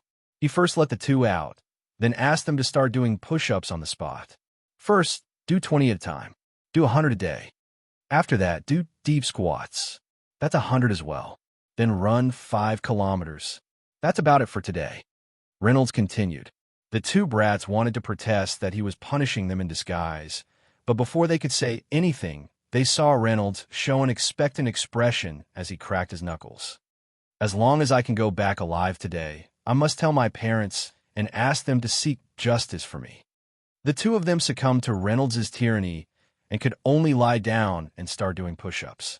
Renaud continued, That's right. Of course, it's not enough to just be strong physically. More importantly, it's the strength of the mind. Without the mind and wisdom of a strong person, you're just a brute in the end. On the other hand, look at the Skull Crusher, how smart and astute he is. The two brats agreed with these words. The Skull Crusher was naturally an extremely smart person. Otherwise, he would have been caught by the sheriff long ago. The two of them could not help but recall the extremely beautiful yet fierce female sheriff from yesterday. She was like a wolf or a tiger. If the Skull Crusher fell in her hands, the consequences would be unimaginable. So, while you train your body, you also have to train your mind. Then do push-ups while memorizing the teachings of our sect. Reynolds instructed again. No, what does your sect's teachings have to do with the mind? I'm not your believer. The two brats were just about to quibble when they heard Reynolds say, If you can't finish it, you're not allowed to go home. The two brats simply wanted to cry, but had no tears. Just like that, the two of them panted as they did push-ups while listening to Reynolds recite the teachings. They could only hope that the old bishop would come back. He looked kind and benevolent. Perhaps he would save their lives on account of their pitiful state. When the old bishop returned, the two men who were squatting hurriedly rushed forward and hugged the old bishop's thighs. "I beg you, please save me." The old archbishop looked down at their bruised faces and listened to them complain about Renaud's crimes. Then he turned to Renaud and said, "How could you do this?" The two devilish brats were overjoyed, thinking that they had met their savior. But the old bishop continued, "Our doctrine is too simple. They can memorize it very quickly. We should let them memorize some classics. I have it in my room. I'll go get it." After saying that, he kicked the two brats aside and went to look for books for them. How can an old bishop who could educate Renaud into such a person be easy to deal with? The two brats finally realized what true despair was. Just like that, Reynolds kept tormenting the two of them until dusk before letting them go. The two brats looked at the street that was covered by the setting sun and couldn't help but hug each other and cry. "We survived," sob, sob, sob, sob, sob. After crying for a while, Townsend asked again, "What do we do now? Do we go back and complain?" Larry thought about it, but shook his head uncharacteristically. "We don't have any injuries on our bodies. They've all been healed. Even our clothes are clean. The adults won't believe what happened to us." Although the two of them were beaten black and blue by Renaud, the old bishop was very good at healing divine arts. He healed their injuries easily and even cleaned their clothes with divine arts, making them look even better than when they arrived. The two of them were used to lying, and their parents wouldn't believe anything they said. "Sigh, if I had known, I wouldn't have lied all the time," Townsend said regretfully. "What's the use of saying this now? Then, are we still coming tomorrow?" "Of course, what else can we do?" Larry said, and then said with some hesitation, "And let me tell you a secret. After being forced to train by that guy for a while and being treated by the old bishop, I actually feel pretty good." "Eh, so you think so too?" "I actually feel pretty good too," Townsend also said. "And the old bishop's cooking is really good. It's much better than our chef's." Yeah, I think so too. Actually, this sect is quite interesting. If we didn't mess with Pastor Renaud at the beginning and listen to him obediently, we wouldn't have been beaten up. Yeah, and he's so good. He easily took down the two of us. If we were as good as him, we wouldn't have been bullied by that group of hooligans." As the two of them talked, they suddenly realized that this sect was quite interesting. It was much better than the other correctional centers they had been in before. So the next day, they actually took the initiative to come to the correctional center on time. Just like that, they trained their bodies, recited the teachings, and listened to the old bishop's lecture. When the 5-day correctional period was over, the two of them went to their parents and told them their decision. "What? You're going to join me as sect?" "I really like it there. The old bishop is very kind and knowledgeable.